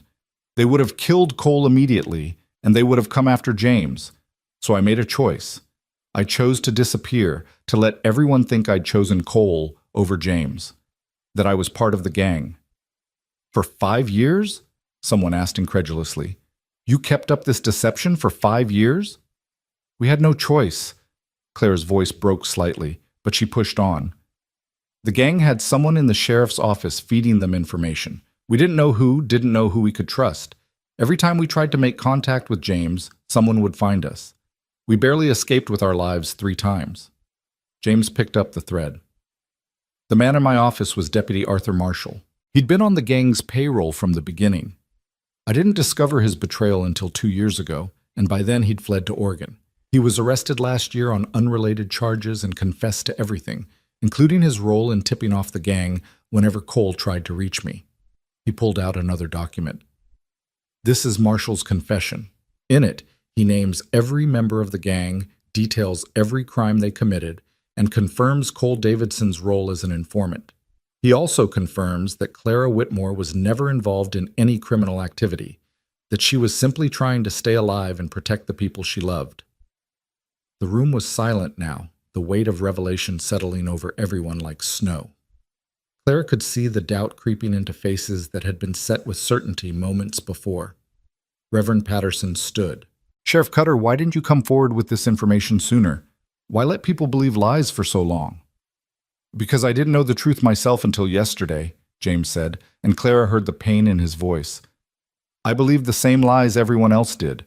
I thought Clara had betrayed me. I thought Cole had turned criminal. I spent 5 years hating them both for something they never did." He looked at Clara, and she saw tears standing in his eyes. "I was wrong, and I'm asking this town to help me make it right, to see Clara and Cole for who they really were, heroes who sacrificed everything to bring criminals to justice." Old Timothy Marsh stood up, leaning heavily on his cane. "That's a fine story, Sheriff, real touching. But you got any proof beyond some papers and your say-so? Because papers can be forged, and a man in love might say anything to protect his woman." James's face hardened. "You want proof? Fine. Deputy Wilson, bring him in." Wilson opened the door and gestured to someone outside. A moment later, a man entered, tall, weathered, wearing the badge of a U.S. Marshal. Clara didn't recognize him, but clearly others in the room did. There were gasps, murmurs of recognition. "Marshal Crane, Mayor Hutchins said, standing. "We didn't expect you." "Mayor," the marshal nodded. "I came as soon as Sheriff Cutter sent word that Miss Whitmore had returned. I have some things to say that this town needs to hear." He moved to the front of the room, his boots striking the wooden floor with authority. "My name is Robert Crane, U.S. Marshal for the Montana Territory. 6 years ago, I personally recruited Cole Davidson for an undercover operation targeting the Davidson Gang.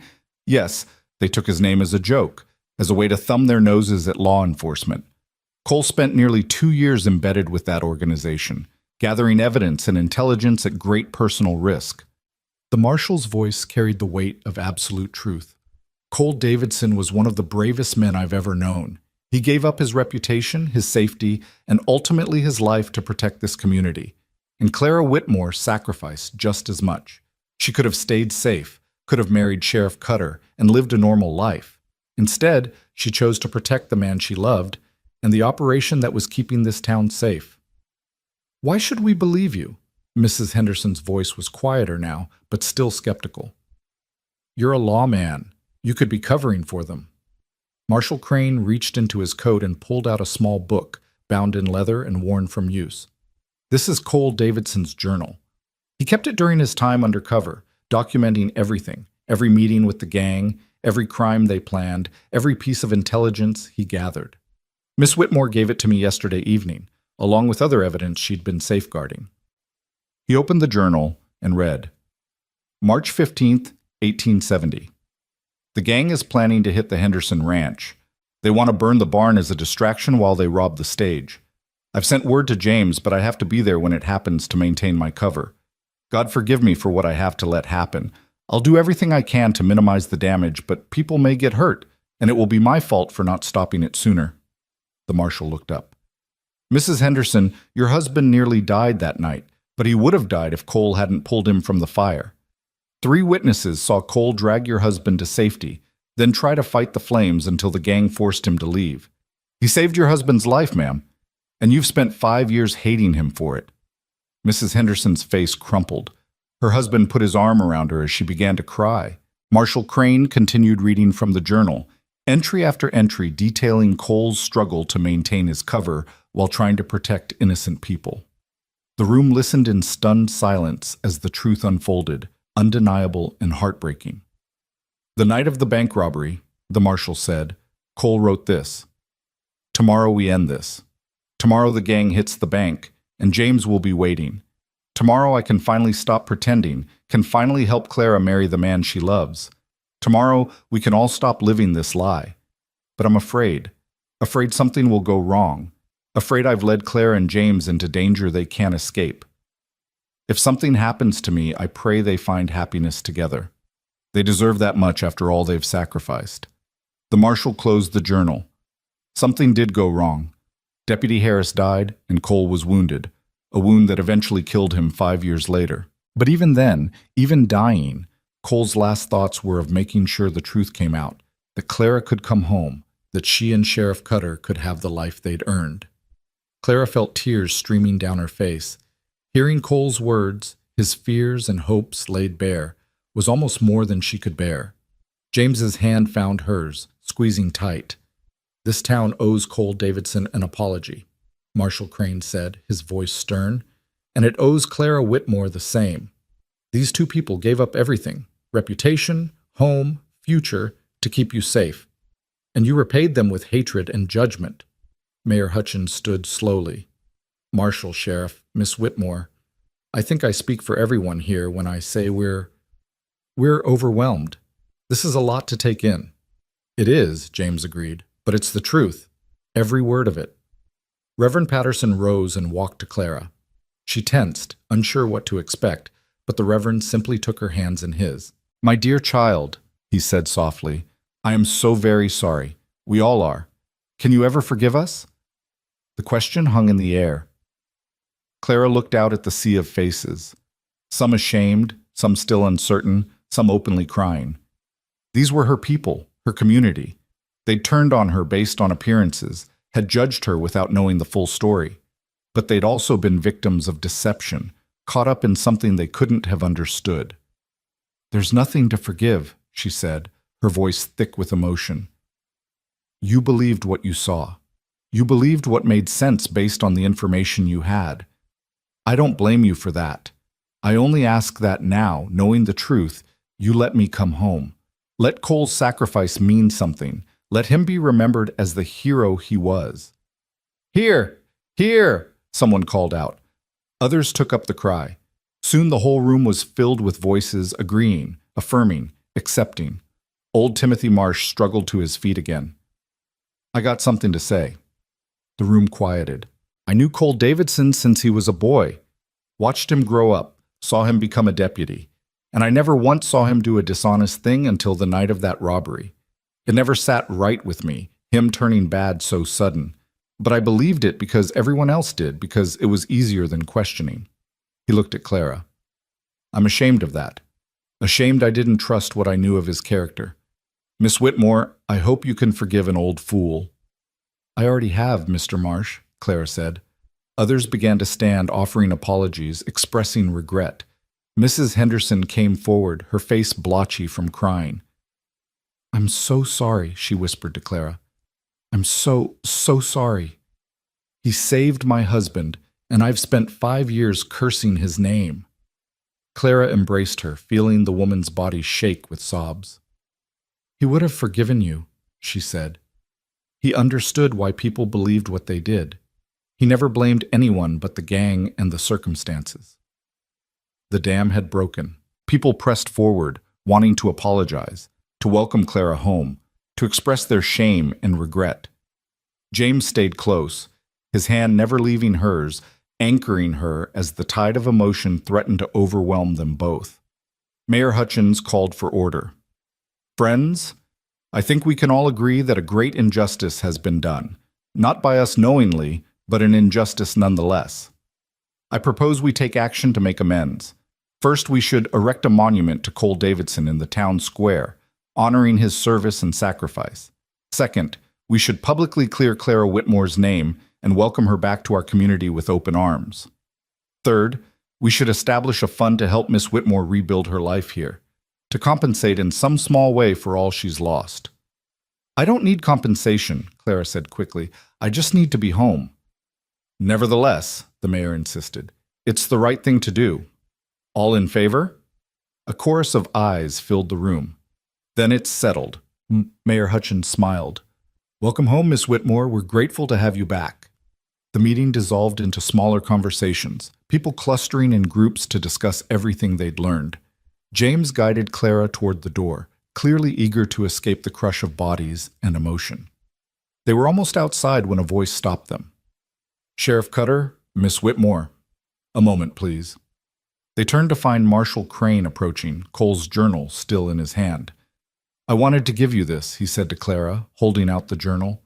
It belongs with you, I think. The official evidence has been recorded, but the personal parts...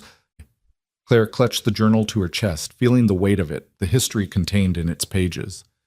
Are you all right? James asked softly. I don't know, she admitted. I thought I'd feel relief. Vindication, maybe. But all I feel is tired.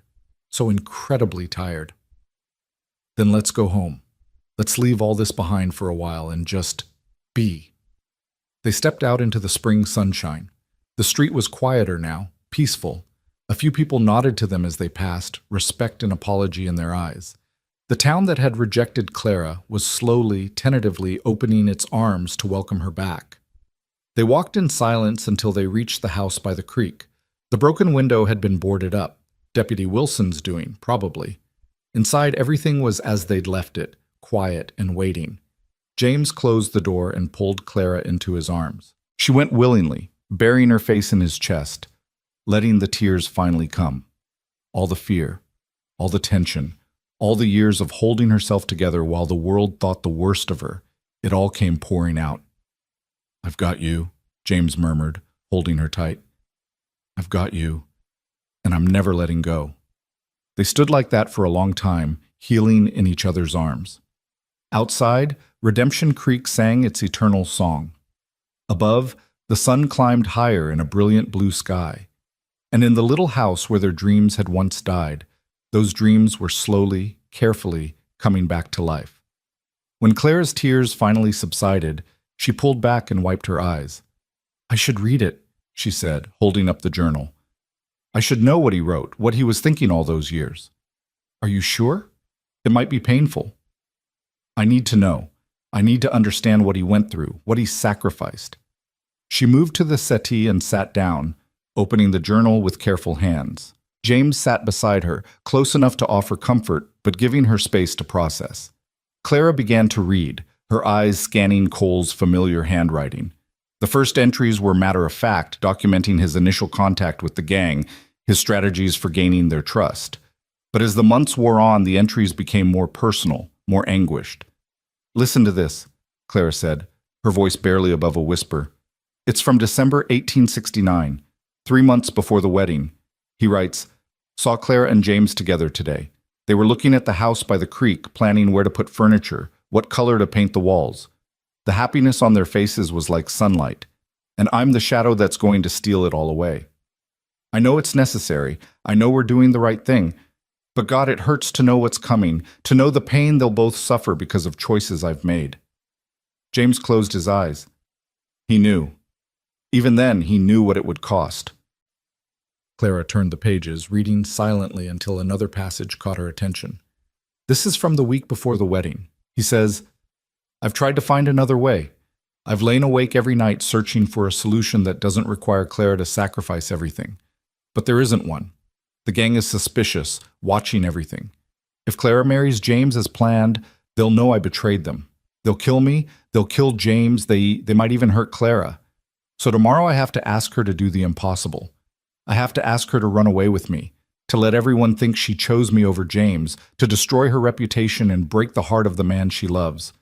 I don't know if I can do it. I don't know if I'm strong enough to ask this of her." "But he did ask," James said quietly. "And you said yes." "I didn't hesitate," Clara said. "When he came to me, explained everything, I knew immediately that I'd do it. Not because I wanted to, but because it was the only way to keep you safe, to keep you alive." She looked at James, her eyes bright with tears. "I loved you too much to let you die for justice. Better to let you hate me and live than love me and end up in a grave." James took her face in his hands. "I could never hate you, even when I thought you'd betrayed me, even when I was angrier than I'd ever been. Underneath it all was love. It never went away, Clara. Never." They kissed, gentle and sweet, a reaffirmation of everything they'd found again.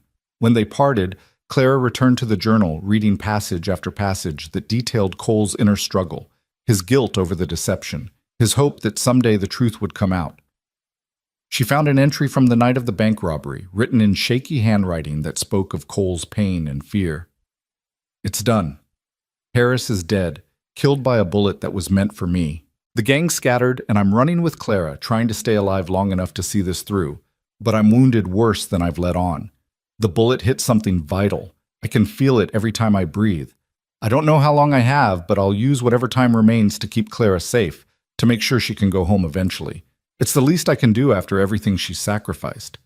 Clara's hands shook as she turned to the final entries, written in New Mexico as Cole's life ebbed away. The handwriting was barely legible, the words sometimes trailing off as if he'd lost the strength to continue. "The end is close. I can feel it in my bones, in the way each breath is harder than the last. I've asked Clara to take the ring back to James, to tell him everything. I've asked her to make sure he knows the truth, that she never betrayed him, that I never turned criminal.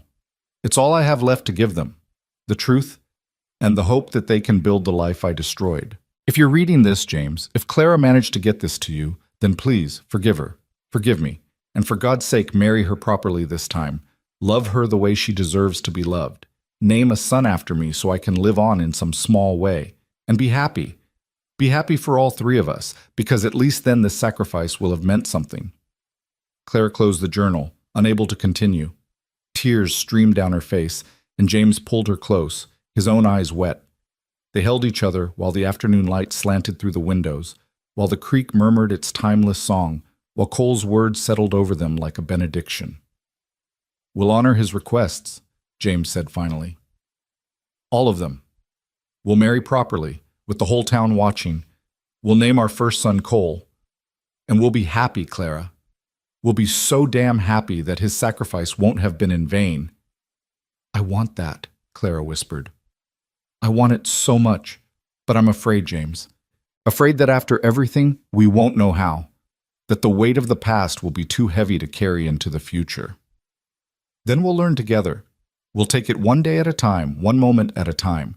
And when it gets hard, when the memories threaten to pull us under, we'll hold on to each other and remember why we're here. Why Cole did what he did. Why you sacrificed what you did. Clara nodded against his chest. When? She asked. When should we marry? As soon as possible. Tomorrow, if Reverend Patterson can arrange it. I don't want to wait another day, another hour. I've lost too much time with you already. Tomorrow, Clara agreed. Let's get married tomorrow. James stood and pulled her to her feet. Then we have preparations to make. We need to talk to the Reverend, arrange for witnesses, get you a proper dress. I don't need a fancy dress, Clara interrupted. I just need you. You deserve a fancy dress. You deserve everything, Clara. Let me give you this at least. Let me give you the wedding we should have had 5 years ago. She smiled through her tears. All right, but nothing too elaborate. Just something simple and beautiful, like this. She gestured around the room at the simple furniture and homey touches. Like us. Simple and beautiful, James agreed. I can manage that. They spent the rest of the afternoon making plans, sending word to the Reverend, talking about flowers and food and all the small details that made a wedding special. It felt surreal, discussing napkin colors and guest lists after everything they'd been through. But it also felt right, felt healing, like they were reclaiming something that had been stolen from them. As evening approached, James heated water for a bath, while Clara sorted through the trunk of clothes she'd left behind 5 years ago. Most didn't fit anymore. She'd lost too much weight during the years of running, but she found a simple blue dress that could work with a few alterations. She was holding it up to the light when there was a knock at the door. James answered it, and Clara heard female voices. A moment later, 3 women entered. Mrs. Chen from the bakery, Abigail Wilson, the deputy's wife, and Sarah Hutchins, the mayor's daughter. We heard you're getting married tomorrow, Mrs. Chen said, her round face beaming. We've come to help you prepare. Clara was overwhelmed. You don't have to... Hush, Abigail said firmly. You've spent 5 years with no one to help you, no one to lean on. Let us be here for you now. Let us help make tomorrow special. Sarah held up a wrapped bundle. I brought my wedding dress. We're about the same size, and it's just been sitting in a trunk gathering dust. I'd be honored if you'd wear it. Tears pricked Clara's eyes again. I don't know what to say. Say yes, Mrs. Chen urged. Say yes and let us fuss over you the way we should have 5 years ago. Yes, Clara whispered. Yes, please. I'd like that very much. The women swept into action, unwrapping the dress, discussing alterations, planning hair and flowers. James caught Clara's eye and smiled, then quietly slipped out to give them space. Through the window, Clara saw him heading toward town, probably to make his own preparations. As the women worked, chattering and laughing, Clara felt something she hadn't experienced in years, the simple joy of female companionship, of being part of a community, of belonging. These women were giving her more than help with a wedding. They were giving her a place, a home, a future. Thank you, she said softly. All of you. For coming here, for helping, for believing the truth. Mrs. Chen squeezed her hand. We're the ones who should be thanking you, dear. You and Cole both. You kept us safe, and we repaid you with judgment. It's time we made that right. The evening passed in a flurry of pins and lace, laughter and stories. The women shared town gossip, caught Clara up on births and deaths and marriages, wove her back into the fabric of Redemption Bend one story at a time. And slowly, piece by piece, Clara began to believe that she really could come home, that the past could be healed, that tomorrow might truly be the beginning of something new. When the women finally left, promising to return early the next morning, Clara stood alone in the quiet house wearing Sarah's wedding dress. It fit nearly perfectly, white lace and silk that caught the lamplight and seemed to glow. She looked at herself in the mirror and saw not the haunted woman who'd stepped off the train, but someone else. Someone who looked like she might deserve happiness after all. James returned an hour later to find her still in the dress, standing by the window watching the stars come out. He stopped in the doorway, his breath catching. "Clara," he said, his voice reverent. "You're beautiful." She turned to him, and the look in his eyes made her heart soar. "Tomorrow," she said. "Tomorrow I marry you, really marry you. No secrets, no deceptions, no running, just us and the truth and whatever future we can build together." "Tomorrow," he agreed, "and every day after that for the rest of our lives." He crossed to her and took her hands, and they stood together in the lamplight, two people who'd found their way back from the darkness, ready at last to step into the light. Morning arrived with the kind of clarity that only spring in Montana could offer. The sky stretched endless and blue, unmarred by clouds, while the mountains stood sentinel in the distance, their peaks still crowned with snow that sparkled in the early light. Clara woke to the sound of birdsong and the eternal murmur of the creek, and for a moment she simply lay there, letting the reality of the day wash over her. Today she would marry James Cutter, really marry him this time. She rose and moved to the window, looking out at the world that was slowly becoming hers again. The morning mist was lifting from the creek, revealing the clear water rushing over smooth stones. A deer stood on the far bank, drinking cautiously, its ears alert for danger. Everything seemed touched with magic, as if the world itself was celebrating. A soft knock came at the bedroom door, and James's voice filtered through. "You awake?" "I am," she called back. "I'm heading into town early. Mrs. Chen and the others will be here soon to help you get ready. I'll see you at the church." There was a pause, then his voice came again, softer. "I love you, Clara." Her heart swelled. "I love you too." She heard his footsteps retreating, then the sound of the front door closing. Alone again, Clara moved through the house, touching familiar objects, reacquainting herself with the space that would now truly be her home. The morning light made everything glow, the blue cushions on the settee, the books on the shelf, the photographs James had hung on the walls. She stopped at one photograph, a formal portrait of a stern-looking couple. James's parents, she realized. His father in his sheriff's uniform, his mother in her Sunday best. They'd both died before Clara and James had met, but she knew James had loved them deeply, had tried to live up to their example. "I'll try to make him happy," she whispered to the photograph. "I'll try to be worthy of him." As if in answer, a beam of sunlight fell across the frame, warming it. Clara was still standing there when she heard the sound of a wagon approaching. Through the window, she saw Mrs. Chen, Abigail, and Sarah climbing down, their arms full of parcels and baskets. Behind them came two more wagons, one carrying flowers, the other laden with what looked like food. She opened the door to greet them, and the women swept in like a benevolent storm, filling the house with chatter and energy. "Good morning, bride," Mrs. Chen sang out. "Are you ready for the most important day of your life?" "I think so," Clara said, though her hands were trembling slightly. "I'm nervous." "That's natural," Abigail assured her. "Every bride is nervous, but trust me, the moment you see James waiting for you at that altar, all the nerves will disappear. There'll be only him and the life you're about to build together." Sarah was already unpacking the wedding dress, shaking out the wrinkles and examining it critically. "It held up well overnight, just needs a quick pressing. Clara, you go bathe while we set up. We'll have everything ready when you're done." The next hours passed in a blur of activity.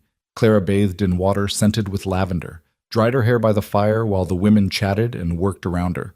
They'd brought breakfast, fresh bread and jam, eggs cooked perfectly, coffee strong enough to chase away any lingering drowsiness.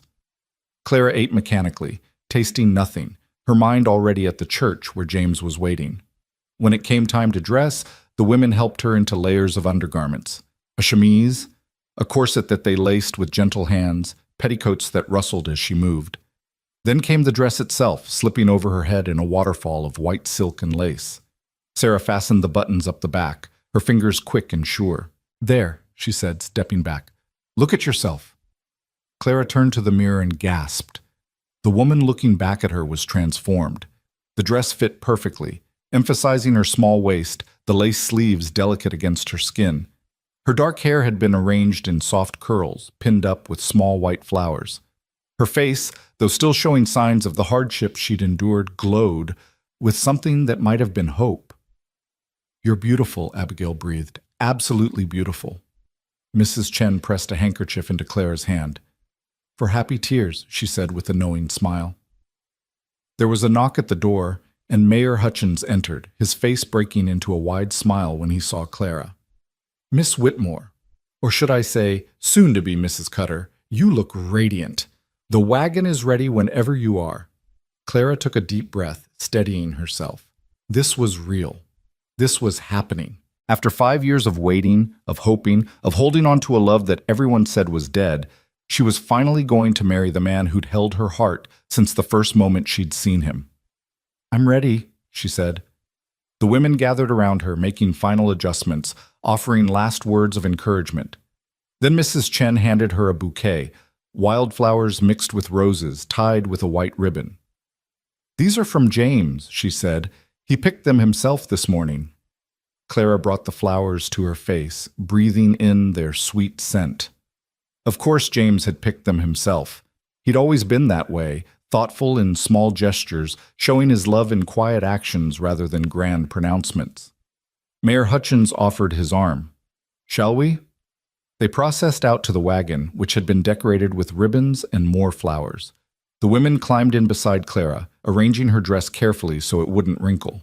Then the wagon lurched into motion, carrying them toward town and toward the future that waited there. The ride felt both endless and far too short. Clara's hands twisted the ribbon on her bouquet, her heart hammering against her ribs. What if something went wrong? What if the town had changed its mind overnight, decided they didn't believe the truth after all? What if— Stop, Abigail said gently, taking Clara's hand. I can see you spiraling. Everything is going to be perfect. The whole town is waiting to celebrate with you, to welcome you home properly. She's right, Sarah added. I was at the Mercantile this morning, and everyone was talking about the wedding.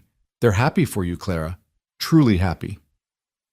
As they approached the church, Clara could see she was right. The street was lined with people, men, women, children, all dressed in their Sunday best, all smiling and waving as the wagon passed. Someone had strung flowers along the church fence. The doors stood open and she could see more people inside, filling every pew. The wagon stopped and Mayor Hutchins helped Clara down, careful with her dress. The women fussed around her one last time. Then Mrs. Chen squeezed her hand and hurried inside to take her seat. Ready? The mayor asked. Clara nodded, not trusting her voice. Together they walked toward the church entrance, and with each step, Clara felt the past falling away. The fear, the running, the years of pretending to be someone she wasn't, all of it was dissolving like morning mist under the sun. They reached the entrance and Clara paused, looking inside. The church was packed, every seat filled, people standing along the walls. Flowers adorned every surface, their fragrance mixing with the smell of wood polish and candle wax. And at the front, standing beside Reverend Patterson, was James. He was dressed in a black suit she'd never seen before, his hair neatly combed, his face clean-shaven. But it was his expression that made her breath catch, a mixture of love and wonder and relief so profound it brought tears to her eyes. He was looking at her like she was the answer to every prayer he'd ever prayed, the fulfillment of every dream he'd ever dreamed. The organ began to play, the familiar wedding march filling the church. Mayor Hutchins patted her hand. Here we go. They began to walk down the aisle, and Clara was aware of faces turning toward her, of smiles and nods of approval, of Mrs. Henderson dabbing at her eyes with a handkerchief. But she couldn't focus on any of them. Her eyes were locked on James, and his were locked on her, and the distance between them was closing with each step. When they reached the front, Mayor Hutchins placed her hand in James's, and the touch sent electricity racing through her. James's fingers closed around hers, warm and strong and sure. Dearly beloved, Reverend Patterson began, his voice resonant in the hushed church. We are gathered here today to witness the union of James Robert Cutter and Clara May Whitmore in holy matrimony. This is a day of great joy, not just for these two souls, but for our entire community. For in joining these two together, we are healing wounds, righting wrongs, and affirming that love, true love, can survive any trial. Clara barely heard the opening words of the ceremony. She was lost in James's eyes, in the feel of his hand holding hers, in the reality of standing here beside him after so many years of absence. Marriage, the Reverend continued, is not just a union of two people, but a sacred covenant before God and community. It requires love, yes, but also forgiveness, patience, and unwavering commitment. James and Clara have already proven they possess these qualities. They have forgiven when others would have held grudges.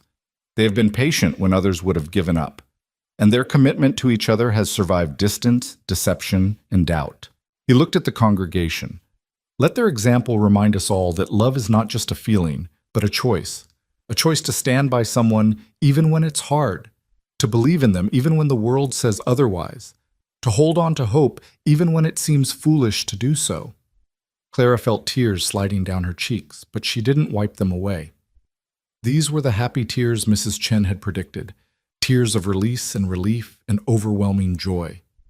"James," Reverend Patterson said, turning to him, "do you take Clara to be your lawfully wedded wife, to have and to hold from this day forward, for better or for worse, for richer or for poorer, in sickness and in health, to love and to cherish until death do you part?" "I do." James's voice was steady, certain, ringing clear through the church. "I absolutely do." "And Clara, do you take James to be your lawfully wedded husband, to have and to hold from this day forward, for better or for worse, for richer or for poorer, in sickness and in health, to love and to cherish until death do you part?" "I do," Clara said, her voice breaking with emotion. "With all my heart, I do. The rings, please." Deputy Wilson stepped forward. James had asked him to serve as best man and handed the Reverend 2 gold bands. Clara recognized one immediately, the silver ring James had given her 5 years ago, now polished to a gleam, but beside it was a matching band clearly made to go with it. Reverend Patterson handed the silver ring to James. "This ring is a symbol of unbroken love, a promise that has endured despite every obstacle. James, place this ring on Clara's finger and repeat after me. With this ring, I thee wed." James took Clara's left hand, where the ring had rested the night before, and slid it onto her finger once more. "With this ring, I thee wed, and with all that I am and all that I have, I pledge myself to you, today, tomorrow, and forever." The Reverend handed the second ring to Clara. "Clara, place this ring on James's finger and repeat after me. With this ring, I thee wed." Clara's hands trembled as she took James's hand and slipped the ring onto his finger. "With this ring, I thee wed, and with all that I am and all that I have, I pledge myself to you, today, tomorrow, and forever." Reverend Patterson smiled. "By the power vested in me by the territory of Montana and by God Almighty, I now pronounce you husband and wife. James, you may kiss your bride." James didn't hesitate. He pulled Clara into his arms and kissed her, and the church erupted in applause and cheers. The kiss was tender and passionate and full of promise, a sealing of vows that had been 5 years in the making. When they finally broke apart, both were crying, both were smiling, and the love between them was so palpable it seemed to fill the entire church. "Ladies and gentlemen," Reverend Patterson called out over the noise, "I present to you Mr. and Mrs. James Cutter." The applause grew louder. James took Clara's hand and turned to face the congregation, and together they walked back down the aisle as husband and wife. People reached out to touch them, to offer congratulations, to share in their happiness. Clara saw familiar faces beaming at her, old friends who'd welcomed her back, new friends who'd helped make this day possible. Outside, the spring sunshine felt like a benediction. Someone had prepared a wagon decorated with flowers and ribbons, and James helped Clara up before climbing beside her. The crowd gathered around, throwing rice and flower petals, their laughter and joy creating a symphony of celebration. "To the town hall," Mayor Hutchins shouted. "The reception awaits." The wagon lurched into motion, and as they rode through the streets of Redemption Bend, Clara marveled at the transformation. Just 2 days ago, she'd arrived to anger and suspicion. Now she was riding through the same streets as a bride, welcomed and celebrated, heading toward a future that finally felt possible. James's arm was around her shoulders, holding her close. "Are you happy?" he asked quietly. "Happier than I ever thought I could be," she answered honestly. The town hall had been transformed. Tables groaned under the weight of food, roasted meats, fresh bread, pies, and cakes of every variety. Someone had set up a small platform for musicians, and already the sound of a fiddle was tuning up. Flowers decorated every surface, and in the corner, a table held an impressive wedding cake, 3 tiers tall and decorated with delicate sugar flowers. As Clara and James entered, the crowd burst into applause again. Mayor Hutchins raised his glass. "A toast," he called out. "To James and Clara Cutter. May their love be as enduring as these mountains, as constant as Redemption Creek, and as bright as this Montana sky." "Here, here," the crowd echoed, raising their own glasses. The celebration began in earnest. Music filled the hall as couples took to the dance floor. James led Clara into the first dance, holding her close as they swayed to a waltz. She rested her head against his chest, listening to the steady beat of his heart, feeling the strength in his arms around her. "I can't believe this is real," she murmured. "After everything. After all the years of thinking this day would never come." "It's real," James assured her. "You're here, I'm here, and we're married. Nothing and no one can change that." They danced in silence for a moment, then James spoke again. "I was thinking about Cole this morning, wishing he could be here to see this." "He is here," Clara said softly. "I feel it. He's here and he's happy for us. This is what he wanted, what he fought for." "We'll honor him," James promised.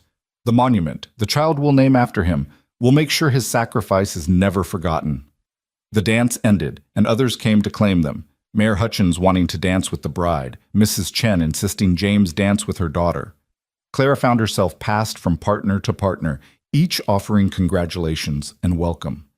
The town was embracing her fully now, weaving her back into the fabric of their community. She was dancing with old Timothy Marsh, who was surprisingly spry despite his cane, when she noticed a commotion at the entrance. A stranger had entered, a woman, travel-worn and dusty, carrying a small case. She was looking around the hall with an expression of confusion and uncertainty. Clara excused herself from the dance and made her way toward the woman. Up close, she could see the stranger was young, maybe 20, with blonde hair and tired blue eyes. "Can I help you?" Clara asked gently. The woman jumped, startled. I'm looking for Sheriff Cutter. I was told he'd be here." "I'm his wife," Clara said, still marveling at the words. "Is something wrong?" The woman's eyes filled with tears. "I don't know. I hope not. I've come a long way with a message, and I need to deliver it to him personally." Clara felt a prickle of unease. "What kind of message?" Before the woman could answer, James appeared at Clara's side. "Is there a problem?" The stranger turned to him.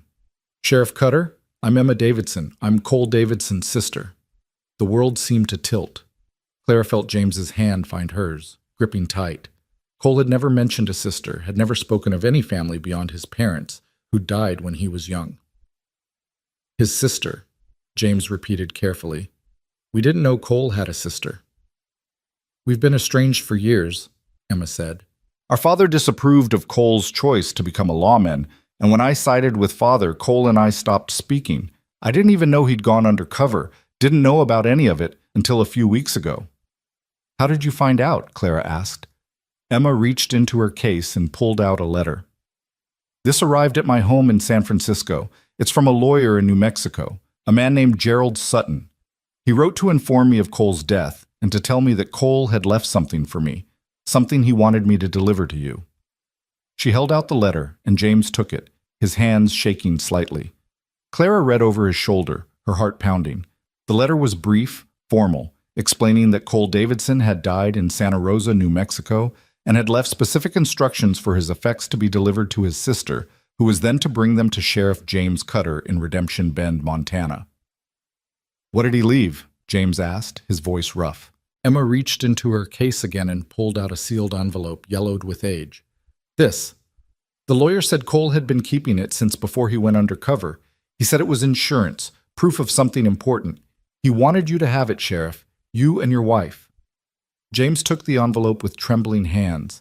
On the front, in Cole's handwriting, were the words, "For James and Clara, the whole truth so no one can ever doubt." The noise of the party faded into the background as James carefully opened the envelope. Inside were several documents, official reports, signed statements, and at the bottom a letter in Cole's handwriting. James unfolded the letter and read aloud, his voice barely steady. James, if you're reading this, then I'm dead, and Emma has done what I asked. I'm sorry for that.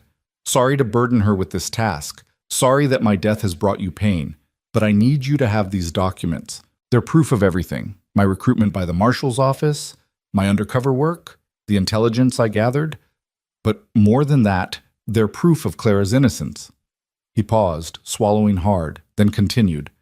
The documents include a signed statement from me, witnessed and notarized, explaining that Clara Whitmore had no knowledge of my undercover work until the night of the bank robbery, that she was coerced into helping me, threatened with harm to you if she didn't comply, that every action she took was to protect you and to protect the integrity of the operation. No one can ever claim she was complicit in any crime. No one can ever say she chose me over you. This is the proof, James. The absolute, irrefutable proof. Clara felt her knees weaken, and James's arm came around her, supporting her. He continued reading. I'm also including a full accounting of the gang's crimes, names of all members, and evidence of their activities. Use it to make sure justice is served, to make sure no one escapes punishment, but most importantly, use it to build a life with Clara. Marry her, love her, give her the happiness she deserves. She's the bravest person I've ever known, and she's suffered too much for my choices. Make it right, James. Make it all worthwhile. Your friend, always, Cole. James lowered the letter, and Clara saw tears streaming down his face. Around them, the party had grown quiet as people realized something significant was happening. Emma stood uncertainly, watching them process the weight of her brother's final gift. He thought of everything, James said, his voice breaking. Even in death, he was trying to protect you, to protect us. Clara couldn't speak. The emotions were too overwhelming, grief for Cole, gratitude for his foresight, relief that there was now irrefutable proof of her innocence. She buried her face in James's shoulder and let the tears come. Emma stepped forward hesitantly. I'm sorry to intrude on your wedding day. I didn't know. The lawyer didn't tell me you'd be getting married today. I would have waited. James looked up at her, his eyes red but his expression warm. Don't apologize. Your brother was a hero, and you've honored his memory by bringing us this. We're grateful, Miss Davidson. More grateful than we can express. Please, Emma said softly. Call me Emma. And I wonder, could you tell me about him? About who he really was? I've spent so many years estranged from him, believing the worst. I'd like to know the truth. Clara pulled back from James and wiped her eyes. Stay, she said to Emma. Join our celebration. We'll tell you everything about your brother, about his courage, his sacrifice, his love for this town and its people. You deserve to know what kind of man he was. Emma's face crumpled with relief. I'd like that very much. Mayor Hutchins, who'd been watching the exchange, stepped forward. Folks, it seems we have another guest to welcome. Emma Davidson, sister to the late, great Cole Davidson. Let's make her feel at home. The crowd responded with applause, and several people came forward to greet Emma, to share their memories of Cole. Clara watched as the young woman was embraced by the community, saw the tension leave her shoulders as she realized she was among friends. Your brother was extraordinary, Clara told Emma, taking her hand. And this final gift, it's so like him. Always thinking ahead, always trying to protect the people he loved. He loved you, Emma said, looking between Clara and James. The lawyer told me that much. He said Cole's last words were about making sure you two found happiness together. It seems he got his wish. James pulled both women into a gentle embrace. He did, and we'll make sure his memory lives on. Through our children, through the monument we're building, through the stories we'll tell. Cole Davidson will never be forgotten in this town. The musicians, sensing the emotional moment needed closure, struck up a lively tune. The mood in the hall shifted, becoming celebratory again. James led Clara back to the dance floor, and this time Emma joined them, dancing with Deputy Wilson, who'd kindly offered his hand. As the afternoon wore on, the celebration grew more joyous. Stories were shared, laughter echoed off the walls, and the community of Redemption Bend came together in a way it hadn't in years. The wounds of the past were healing, replaced by hope for the future. Clara found herself standing at the edge of the dance floor, watching James teach Emma a complicated dance step, both of them laughing when he stumbled. Her heart was so full it felt like it might burst. This was what Cole had wanted. Not just her happiness, but the healing of broken relationships, the building of community, the triumph of love over fear. Mrs. Chen appeared beside her, pressing a glass of punch into her hand. "You look happy, dear." "I am," Clara said simply. "For the first time in 5 years, I truly am." "You deserve it. You and James both." Mrs. Chen paused, then added, "And Cole deserves to be remembered this way. Not as a criminal, but as a hero who gave everything for the people he loved." "He'll be remembered," Clara promised. "We'll make sure of it." As the sun began to set, casting golden light through the hall's windows, James came to claim his bride. "Ready to go home, Mrs. Cutter?" Mrs. Cutter. The name sent a thrill through her. "Yes, I'm ready." They said their goodbyes, accepting final congratulations and well wishes. Emma promised to stay in town for a few days to learn more about her brother and to get to know the people he'd protected. Mayor Hutchins assured them the monument would be ready within the month. Reverend Patterson reminded them they were expected at church on Sunday. Finally, they escaped to their flower-decorated wagon.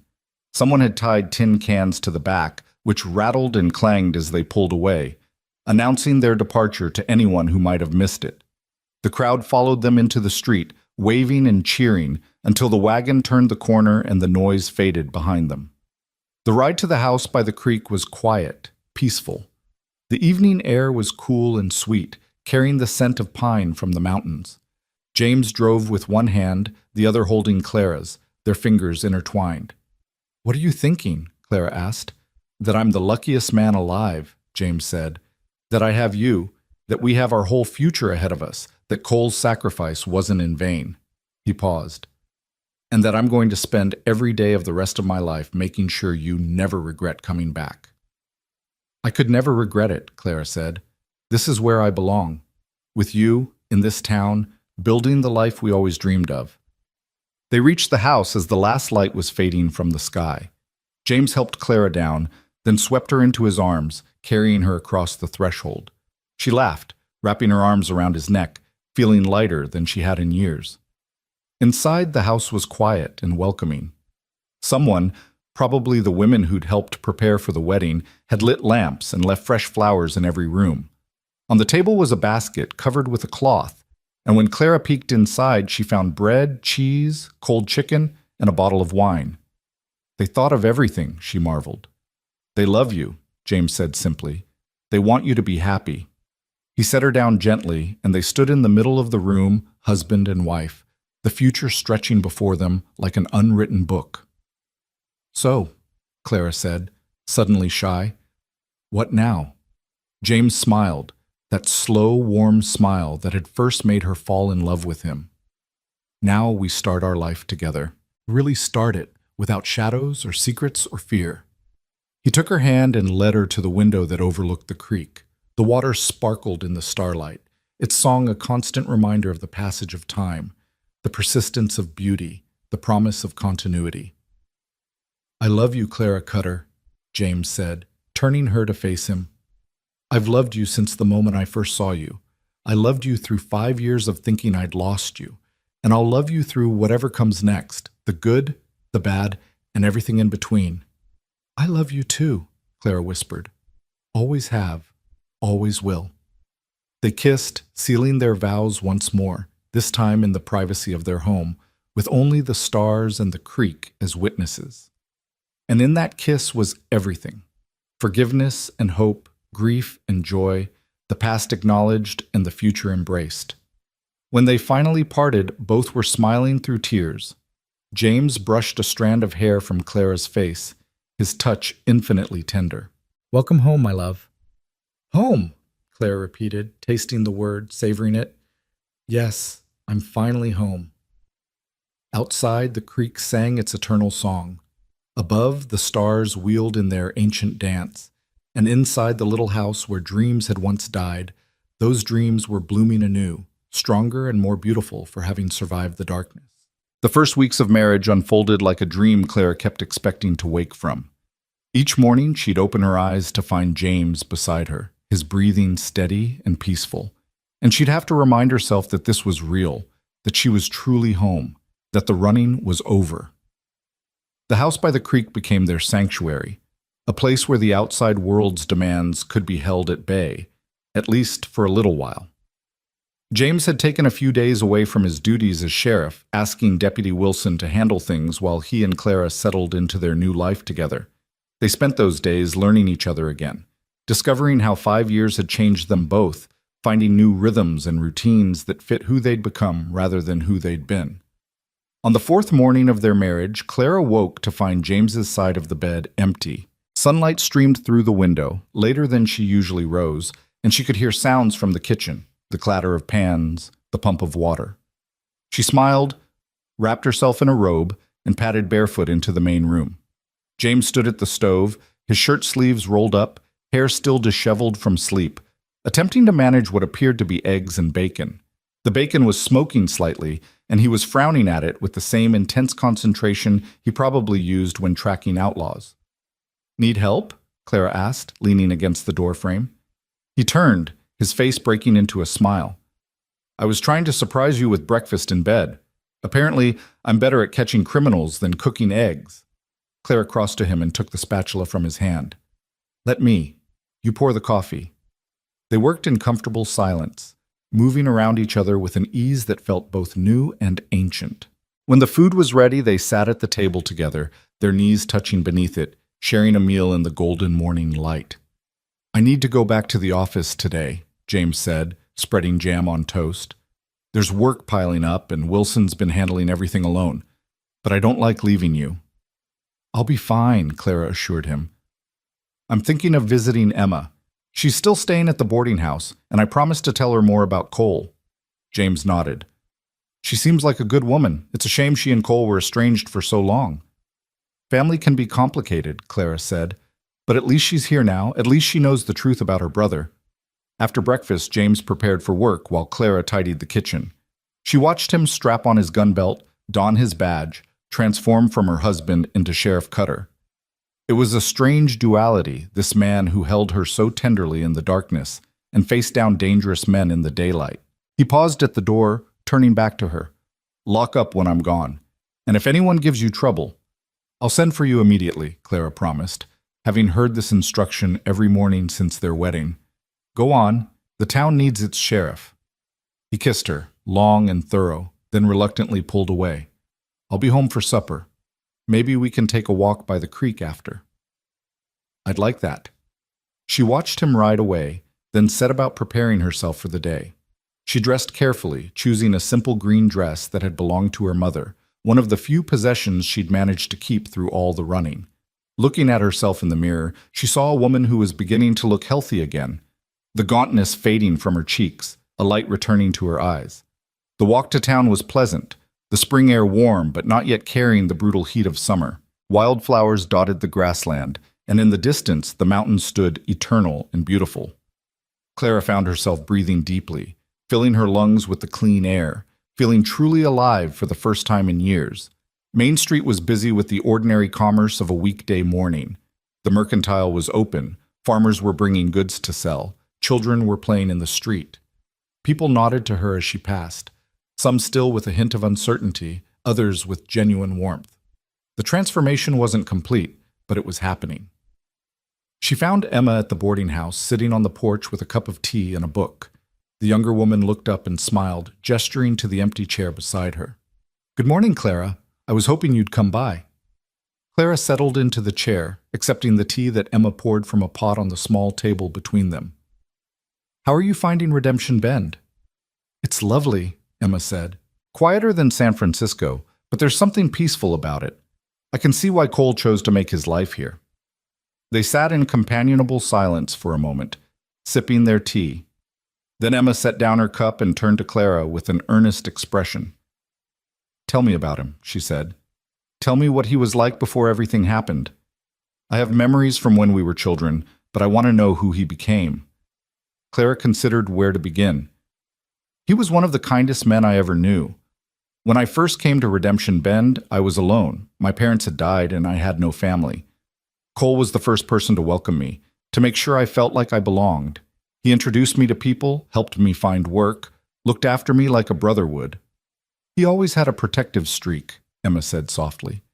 Even as a boy, he was always trying to shield me from our father's temper.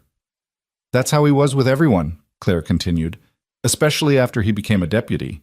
He believed in justice, but he also believed in mercy. I remember once he caught a young man stealing bread from the bakery. Instead of arresting him, Cole found out the boy's family was starving because his father had been injured and couldn't work. Cole paid for the bread, then helped the father find work he could do despite his injury. Emma's eyes filled with tears. That sounds like Cole. Our father wanted him to go into business, to make money and build the family fortune, but Cole wanted to help people. It's what drove us apart. I chose father's approval over my brother's dreams. He never spoke ill of you, Clara said gently. When he talked about his family, which wasn't often, he'd mention his sister with fondness. I think he missed you, even if he never said so directly. I missed him too, Emma whispered. I was too proud to admit it, too afraid of defying father. And now it's too late.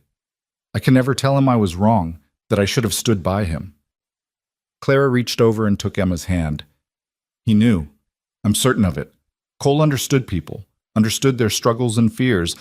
He wouldn't have blamed you for choosing the path that seemed safest.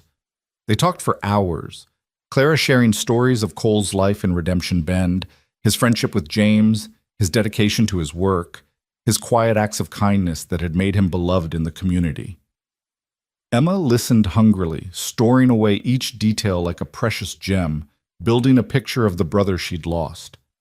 He died believing he'd failed, Clara said when she reached the end of the story, the days in New Mexico when Cole's life had slipped away. He wanted so badly to get me home, to see James and me married, to finish what we'd started. I tried to tell him he'd succeeded in the ways that mattered, but I don't think he believed it. But he did succeed, Emma said firmly. Look at you and James. Look at this town that now knows the truth. Look at the monument they're building in his honor. He succeeded in every way that truly matters. A voice interrupted them. Miss Davidson? Mrs. Cutter? They turned to find Mayor Hutchins approaching, his face flushed with excitement. I'm glad I found you both. The monument is ready. We're planning the dedication ceremony for this Sunday after church services. I wanted to make sure you'd both be there. Clara felt her heart skip. It's finished already? The stonemason worked day and night, the mayor said proudly. The whole town wanted it done as quickly as possible. It's beautiful, truly beautiful. A fitting tribute to a remarkable man. Emma stood, her hands clasped together. May we see it? Before the ceremony? Mayor Hutchins beamed. I was hoping you'd ask. Follow me. They walked together to the town square, where a large shape stood draped in canvas.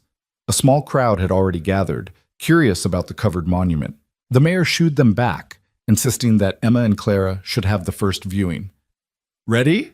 He asked, his hand on the canvas. Emma looked at Clara, who nodded. Together, they braced themselves as the mayor pulled away the covering. The monument was carved from gray granite, standing perhaps 8 feet tall. At the top was a star, the symbol of law enforcement, and below it, carved in deep letters, Cole Davidson, 1845, 1875, Deputy and Hero. He gave his life in service to justice and in protection of this community. His sacrifice will never be forgotten. Below the inscription was a relief carving of a badge, and at the base someone had already placed fresh flowers. Emma's hand flew to her mouth, tears streaming down her face. Clara felt her own throat tighten, the reality of Cole's loss hitting her anew.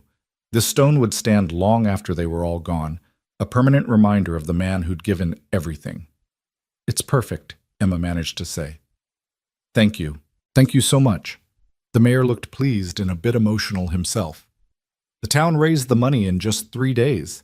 Everyone wanted to contribute. Your brother meant a great deal to a lot of people, Miss Davidson. Word of the unveiled monument spread quickly. Within an hour, people were gathering in the square, laying flowers at the base, standing in quiet contemplation.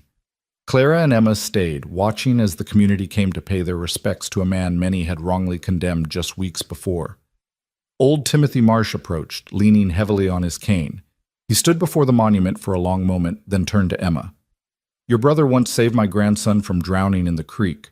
Never asked for thanks, never told anyone about it, just did what needed doing. I'm sorry I ever doubted him. Sorry I believed the lies. He deserved better from all of us. He's at peace now, Emma said gently, and the truth is known.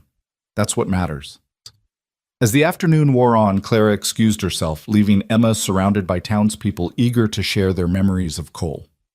She needed to think, to process the mix of emotions the monument had stirred. She found herself walking toward the church, drawn by a need for quiet contemplation. Reverend Patterson was inside, arranging flowers on the altar. He looked up as Clara entered, his face softening with understanding. "It's a beautiful monument," he said. "It is," Clara agreed, sliding into a pew. "But it also makes everything feel so final.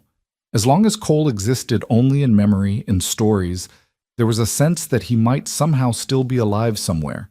But that stone, it's permanent, undeniable." The Reverend sat down beside her. "Death is always difficult, even when we've had time to prepare for it. But that monument isn't just about death, Clara. It's about legacy. Cole's life, his choices, his sacrifice, they'll inspire people for generations.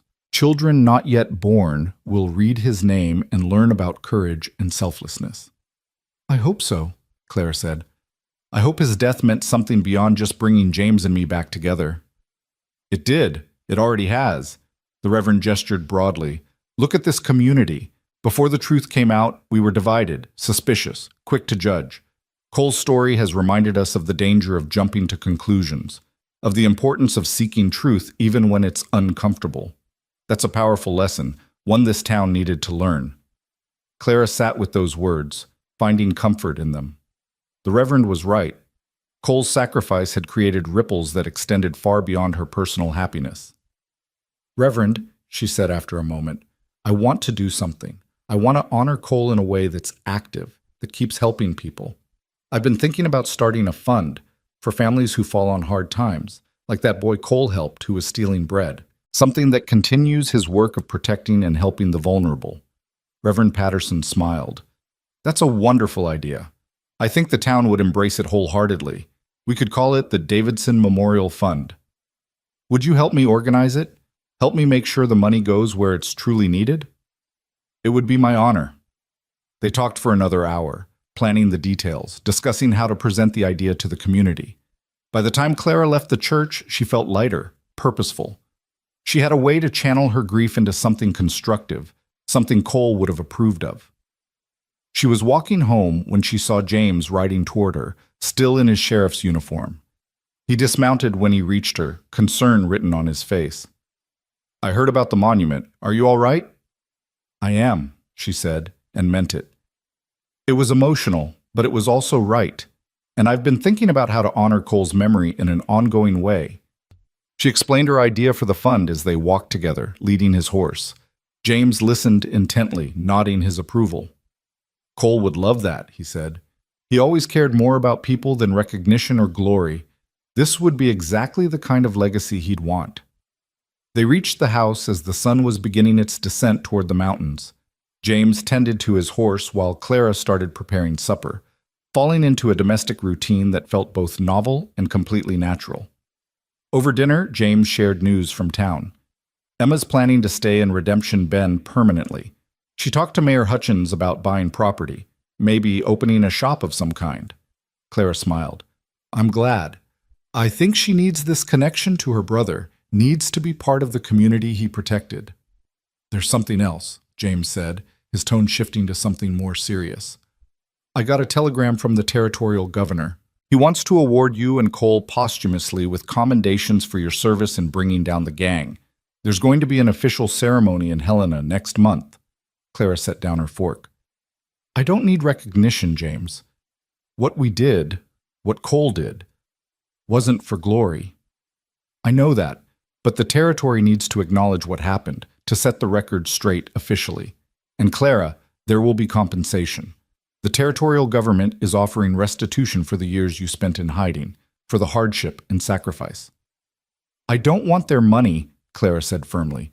"We have enough. If there's compensation, I want it to go to the Davidson Memorial Fund to continue helping people in Cole's name."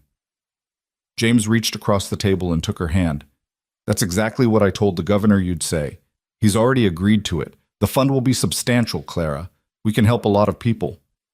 Tears pricked Clara's eyes, but they were good tears, hopeful tears.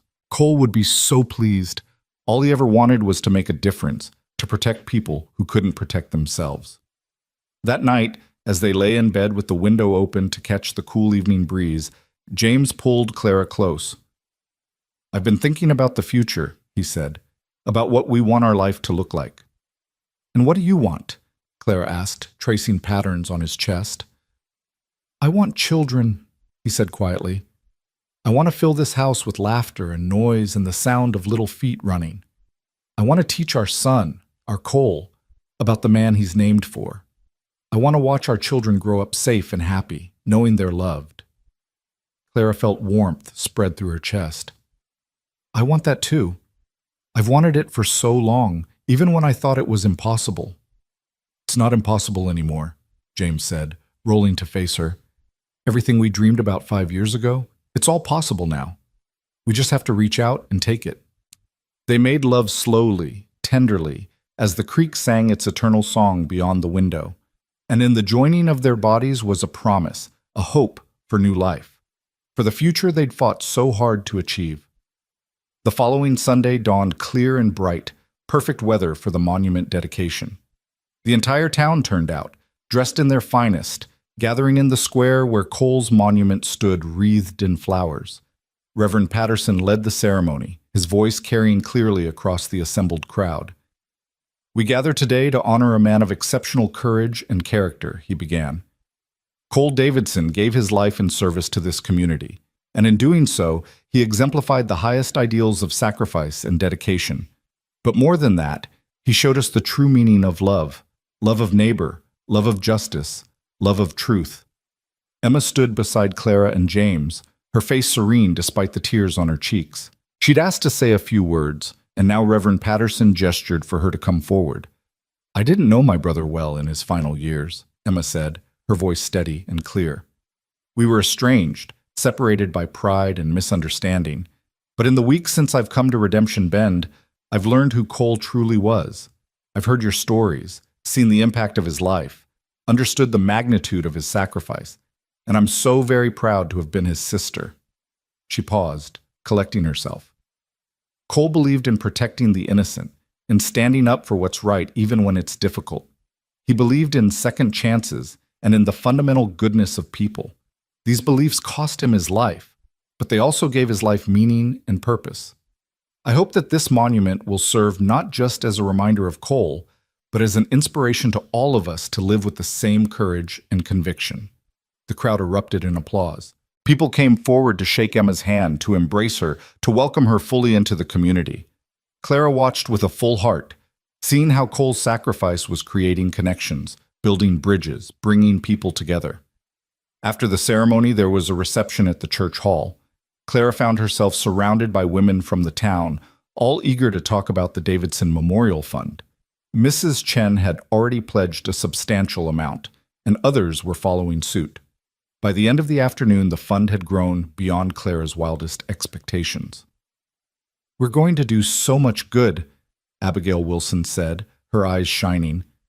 "Families won't have to choose between food and medicine. Children won't have to go hungry when their parents fall on hard times.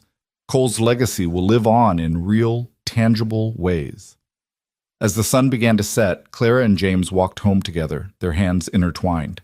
Emma had gone to visit the Hutchins family, who were helping her look at properties in town. The street was quiet now, the excitement of the day fading into peaceful evening. "Are you happy?" James asked, the same question he'd posed on their wedding day. Clara considered the question seriously. "I am, but it's a different kind of happiness than I expected. It's not the simple joy of having what I want. It's something deeper. The satisfaction of knowing that suffering can lead to meaning, that sacrifice can bear fruit, that love really does conquer all." They stopped on the porch of their house, looking out at the creek that gleamed in the fading light. James wrapped his arms around Clara from behind, and she leaned back against him, feeling safe and cherished and home. "Sometimes I think about that night at the depot," James said. "When you first stepped off the train and I was so angry, so certain I knew the truth. I think about how close I came to sending you away, to losing you all over again. But you didn't, Claire said. When I showed you the ring, when I started to explain, you listened. You were willing to hear the truth even when it meant admitting you'd been wrong. That took courage too, James. Not as much courage as it took for you to come back, knowing how you'd be received. Clara turned in his arms to face him. We've both been courageous. We've both sacrificed, and now we get to reap the rewards of that courage and sacrifice. We get to build a life together, raise a family, be part of this community. That's the prize, James. That's what makes it all worthwhile. He kissed her as the last light faded from the sky, as the first stars began to appear overhead.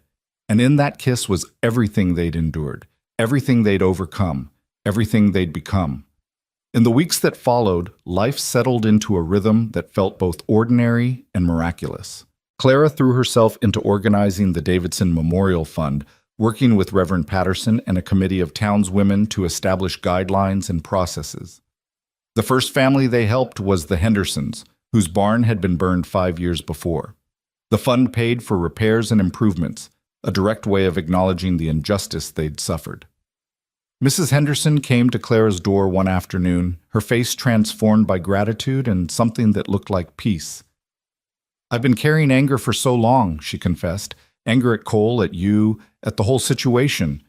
But seeing the good that's coming from the fund, understanding what really happened, it's helped me let go. Thank you, Clara. Thank you for not holding my hatred against me. We've all made mistakes, Clara said, embracing the older woman. What matters is that we learn from them, that we choose forgiveness and move forward. Emma became a fixture in the community, opening a small dress shop on Main Street that quickly became popular. She had her brother's gift for connecting with people, and soon she was as beloved as Cole had been.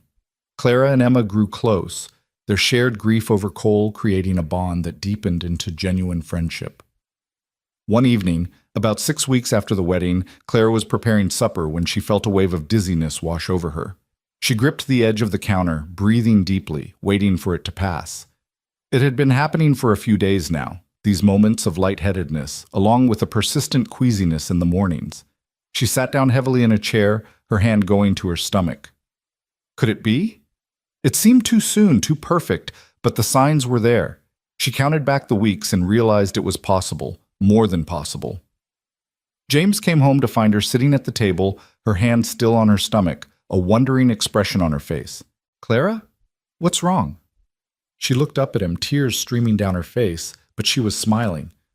Nothing's wrong. Everything's right. James, I think I'm carrying our child. The words hung in the air for a moment, impossible and wonderful. Then James was across the room, dropping to his knees beside her chair, his hand joining hers on her still flat stomach. A baby? His voice was choked with emotion. Truly? I'm not certain yet, but all the signs point to it. We should see the doctor to be sure, but James, I think we're going to have a baby. He pulled her into his arms, and they held each other as the magnitude of it sank in. After everything they'd been through, after all the years of waiting and hoping and believing it might never happen, they were going to be parents.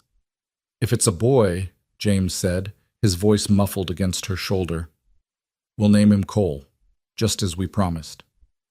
And if it's a girl? James pulled back, cupping her face in his hands.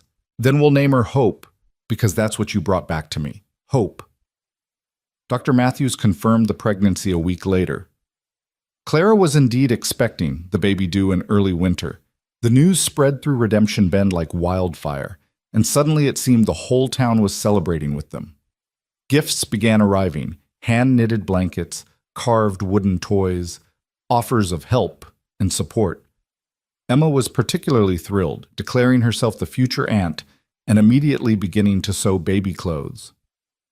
Cole would have loved this, she said, her needle flying through delicate fabric. He always wanted you and James to have everything you dreamed of. A baby, it's perfect.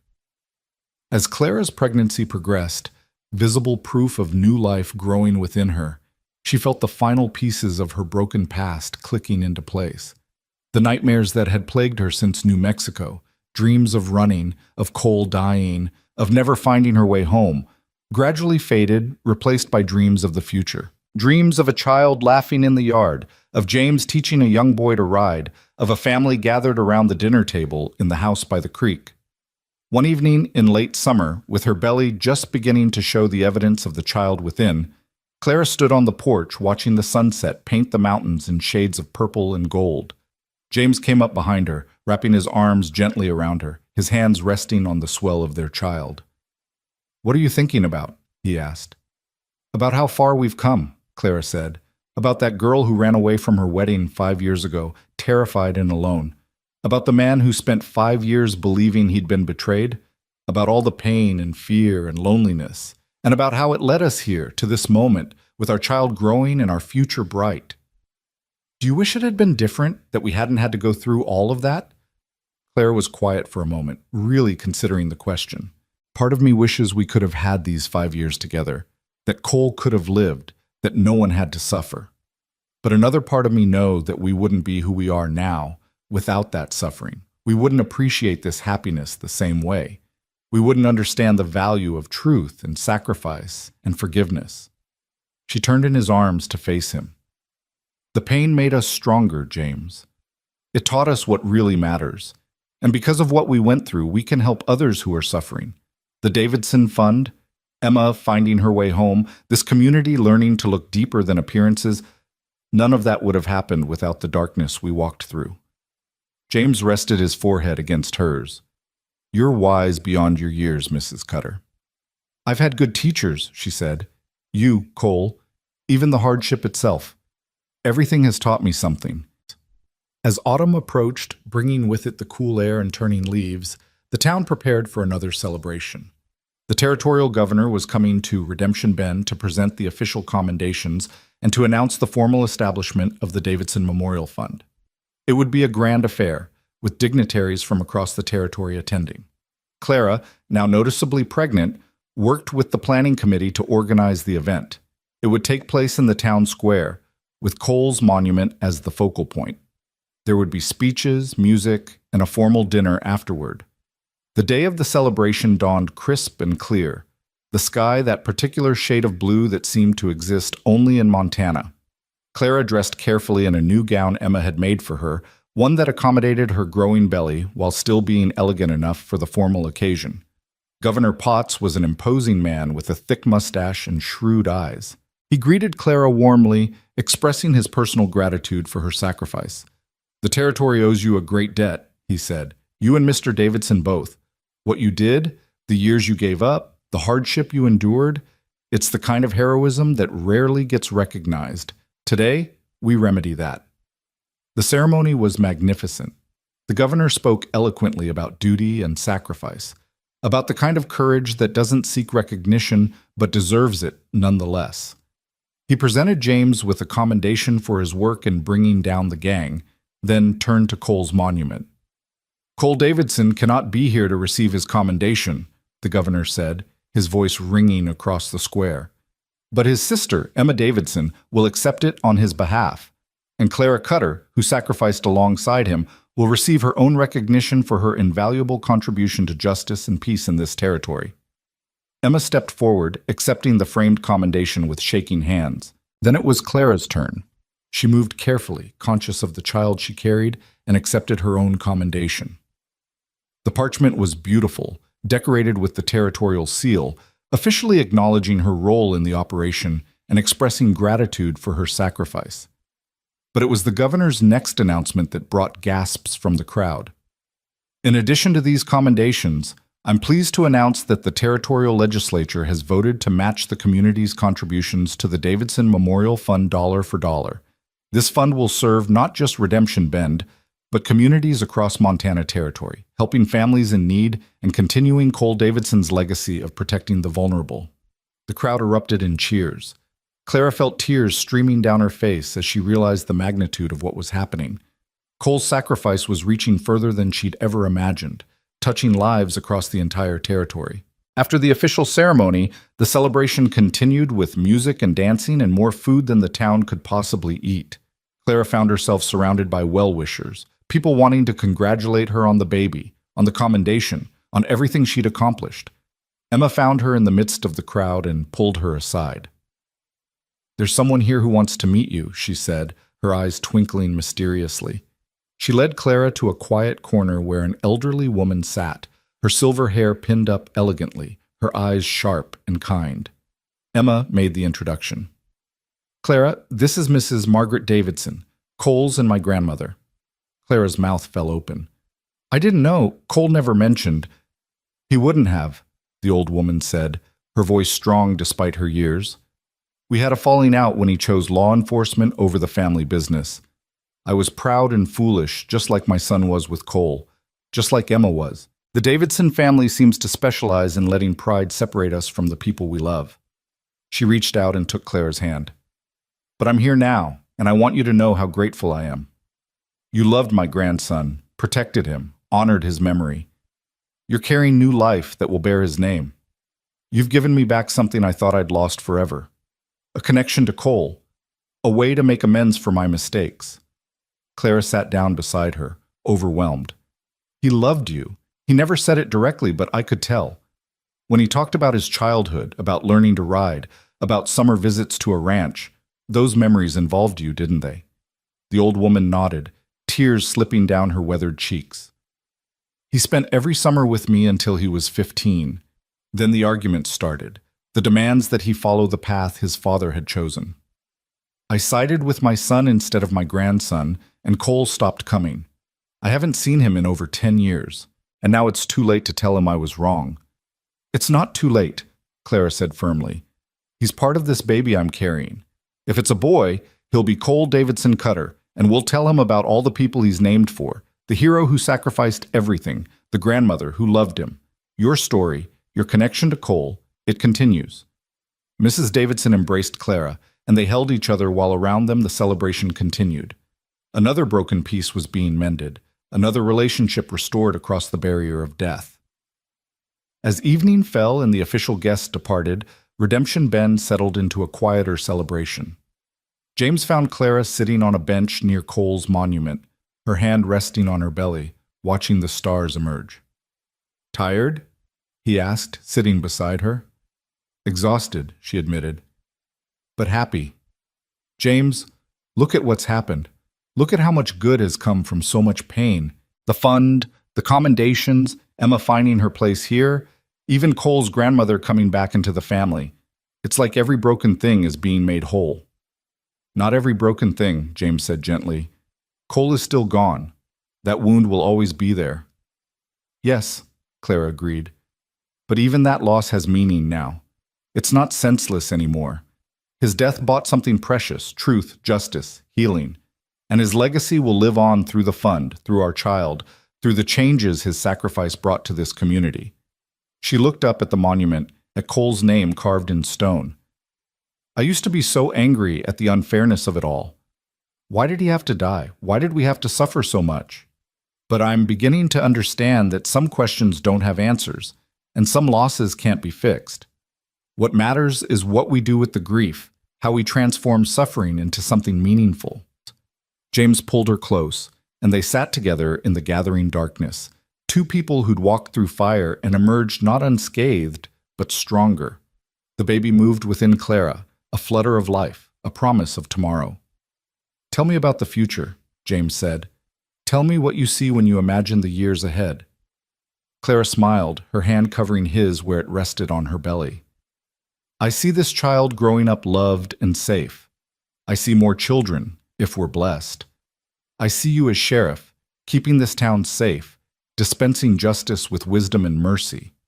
I see the Davidson Fund helping countless families, spreading Cole's legacy far and wide.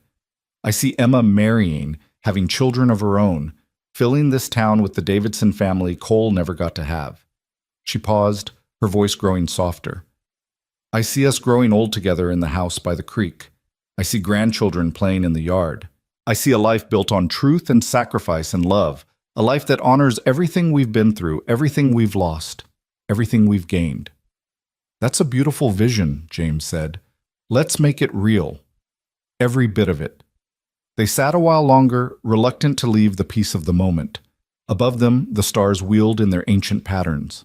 Around them, the town settled into sleep. And beside them, carved in stone, Cole's name stood as a permanent reminder of the price of truth and the power of sacrifice. Finally, they rose and walked home together, their steps slow to accommodate Clara's pregnancy. The house welcomed them, warm and bright, a haven they'd fought so hard to reach. Inside, they moved through the evening routine, preparing for bed, speaking in quiet voices about the events of the day. As they lay in the darkness, the creek's song drifting through the open window, James spoke once more. "Clara, I need to say something. I need you to know that every day with you is a gift. Every morning I wake up beside you, every evening we spend together, every moment of this life we're building. It's all more than I ever dreamed possible." "I know," Clara whispered. "I feel the same way. When you stepped off that train, when I saw you standing there after 5 years, my first instinct was to send you away. I was so afraid of being hurt again, so certain I knew the truth. But something made me listen, made me look at that ring, made me willing to hear your story. Do you know what that something was?" "What?" "Love," James said simply. "Love that had survived 5 years of anger and betrayal and loss. Love that was stronger than pride or fear or pain. Love that gave me the courage to risk everything one more time." Clara turned to face him, her hand finding his in the darkness. "That's what Cole was counting on. That's why he kept the ring, why he made me promise to bring it back to you. He knew that love like ours doesn't die, even when everything else falls apart." "He was right," James said. "And now we have a chance to prove it, to build a life that shows what love can create, what it can overcome, what it can achieve." They fell asleep wrapped in each other's arms, the child nestled safely between them. And in the morning, they would wake to another day of building their future, another day of transforming sacrifice into meaning, another day of proving that love, really does conquer all. The months passed, and Clara's belly grew round with the promise of new life. Winter came to Montana, blanketing the landscape in white, but the house by the creek remained warm and full of love. And when the baby finally came on a clear January morning, with the midwife attending and James pacing anxiously outside, it was a boy. They named him Cole Davidson Cutter, and when Clara held him for the first time, she wept, for the man he was named after, for the journey that had brought them here, for the future that stretched bright and beautiful before them. James held them both, his wife and his son, and whispered a prayer of gratitude for second chances and persistent love. Emma was the first visitor, bringing gifts and tears of joy. "He has Cole's eyes," she said, peering at the baby's face. "The same shape, the same color. It's like having a piece of my brother back." Mrs. Davidson came next, the old woman's face transformed by wonder as she held her great-grandson. "Welcome to the world, little Cole," she murmured. "You carry a proud name. Live up to it, and you'll make us all proud." The whole town celebrated the birth, bringing gifts and good wishes. The Davidson Memorial Fund made a donation in the baby's honor. The governor sent a telegram of congratulation. And in the town square, someone laid fresh flowers at the base of Cole's monument, a gesture that had become tradition, a way of keeping his memory alive. As Clara recovered from the birth and settled into motherhood, she found herself thinking often of that night at the depot, of standing on the platform with her suitcase and her secret, facing James's anger and the town's judgment. It felt like a lifetime ago, like it had happened to someone else. But it had happened to her. Every bit of it, the fear, the running, the sacrifice, the loss, and every bit of it had led to this moment, to this child sleeping peacefully in her arms, to this husband who loved her beyond reason, to this life that was more beautiful for having been so hard won. One evening, when little Cole was a month old, Clara sat in the rocking chair by the window, nursing her son and watching the winter sunset paint the snow-covered mountains pink and gold. James was at his desk, working on reports, but he looked up and caught her eye. "What are you thinking about?" he asked. Clara smiled, looking down at the baby in her arms.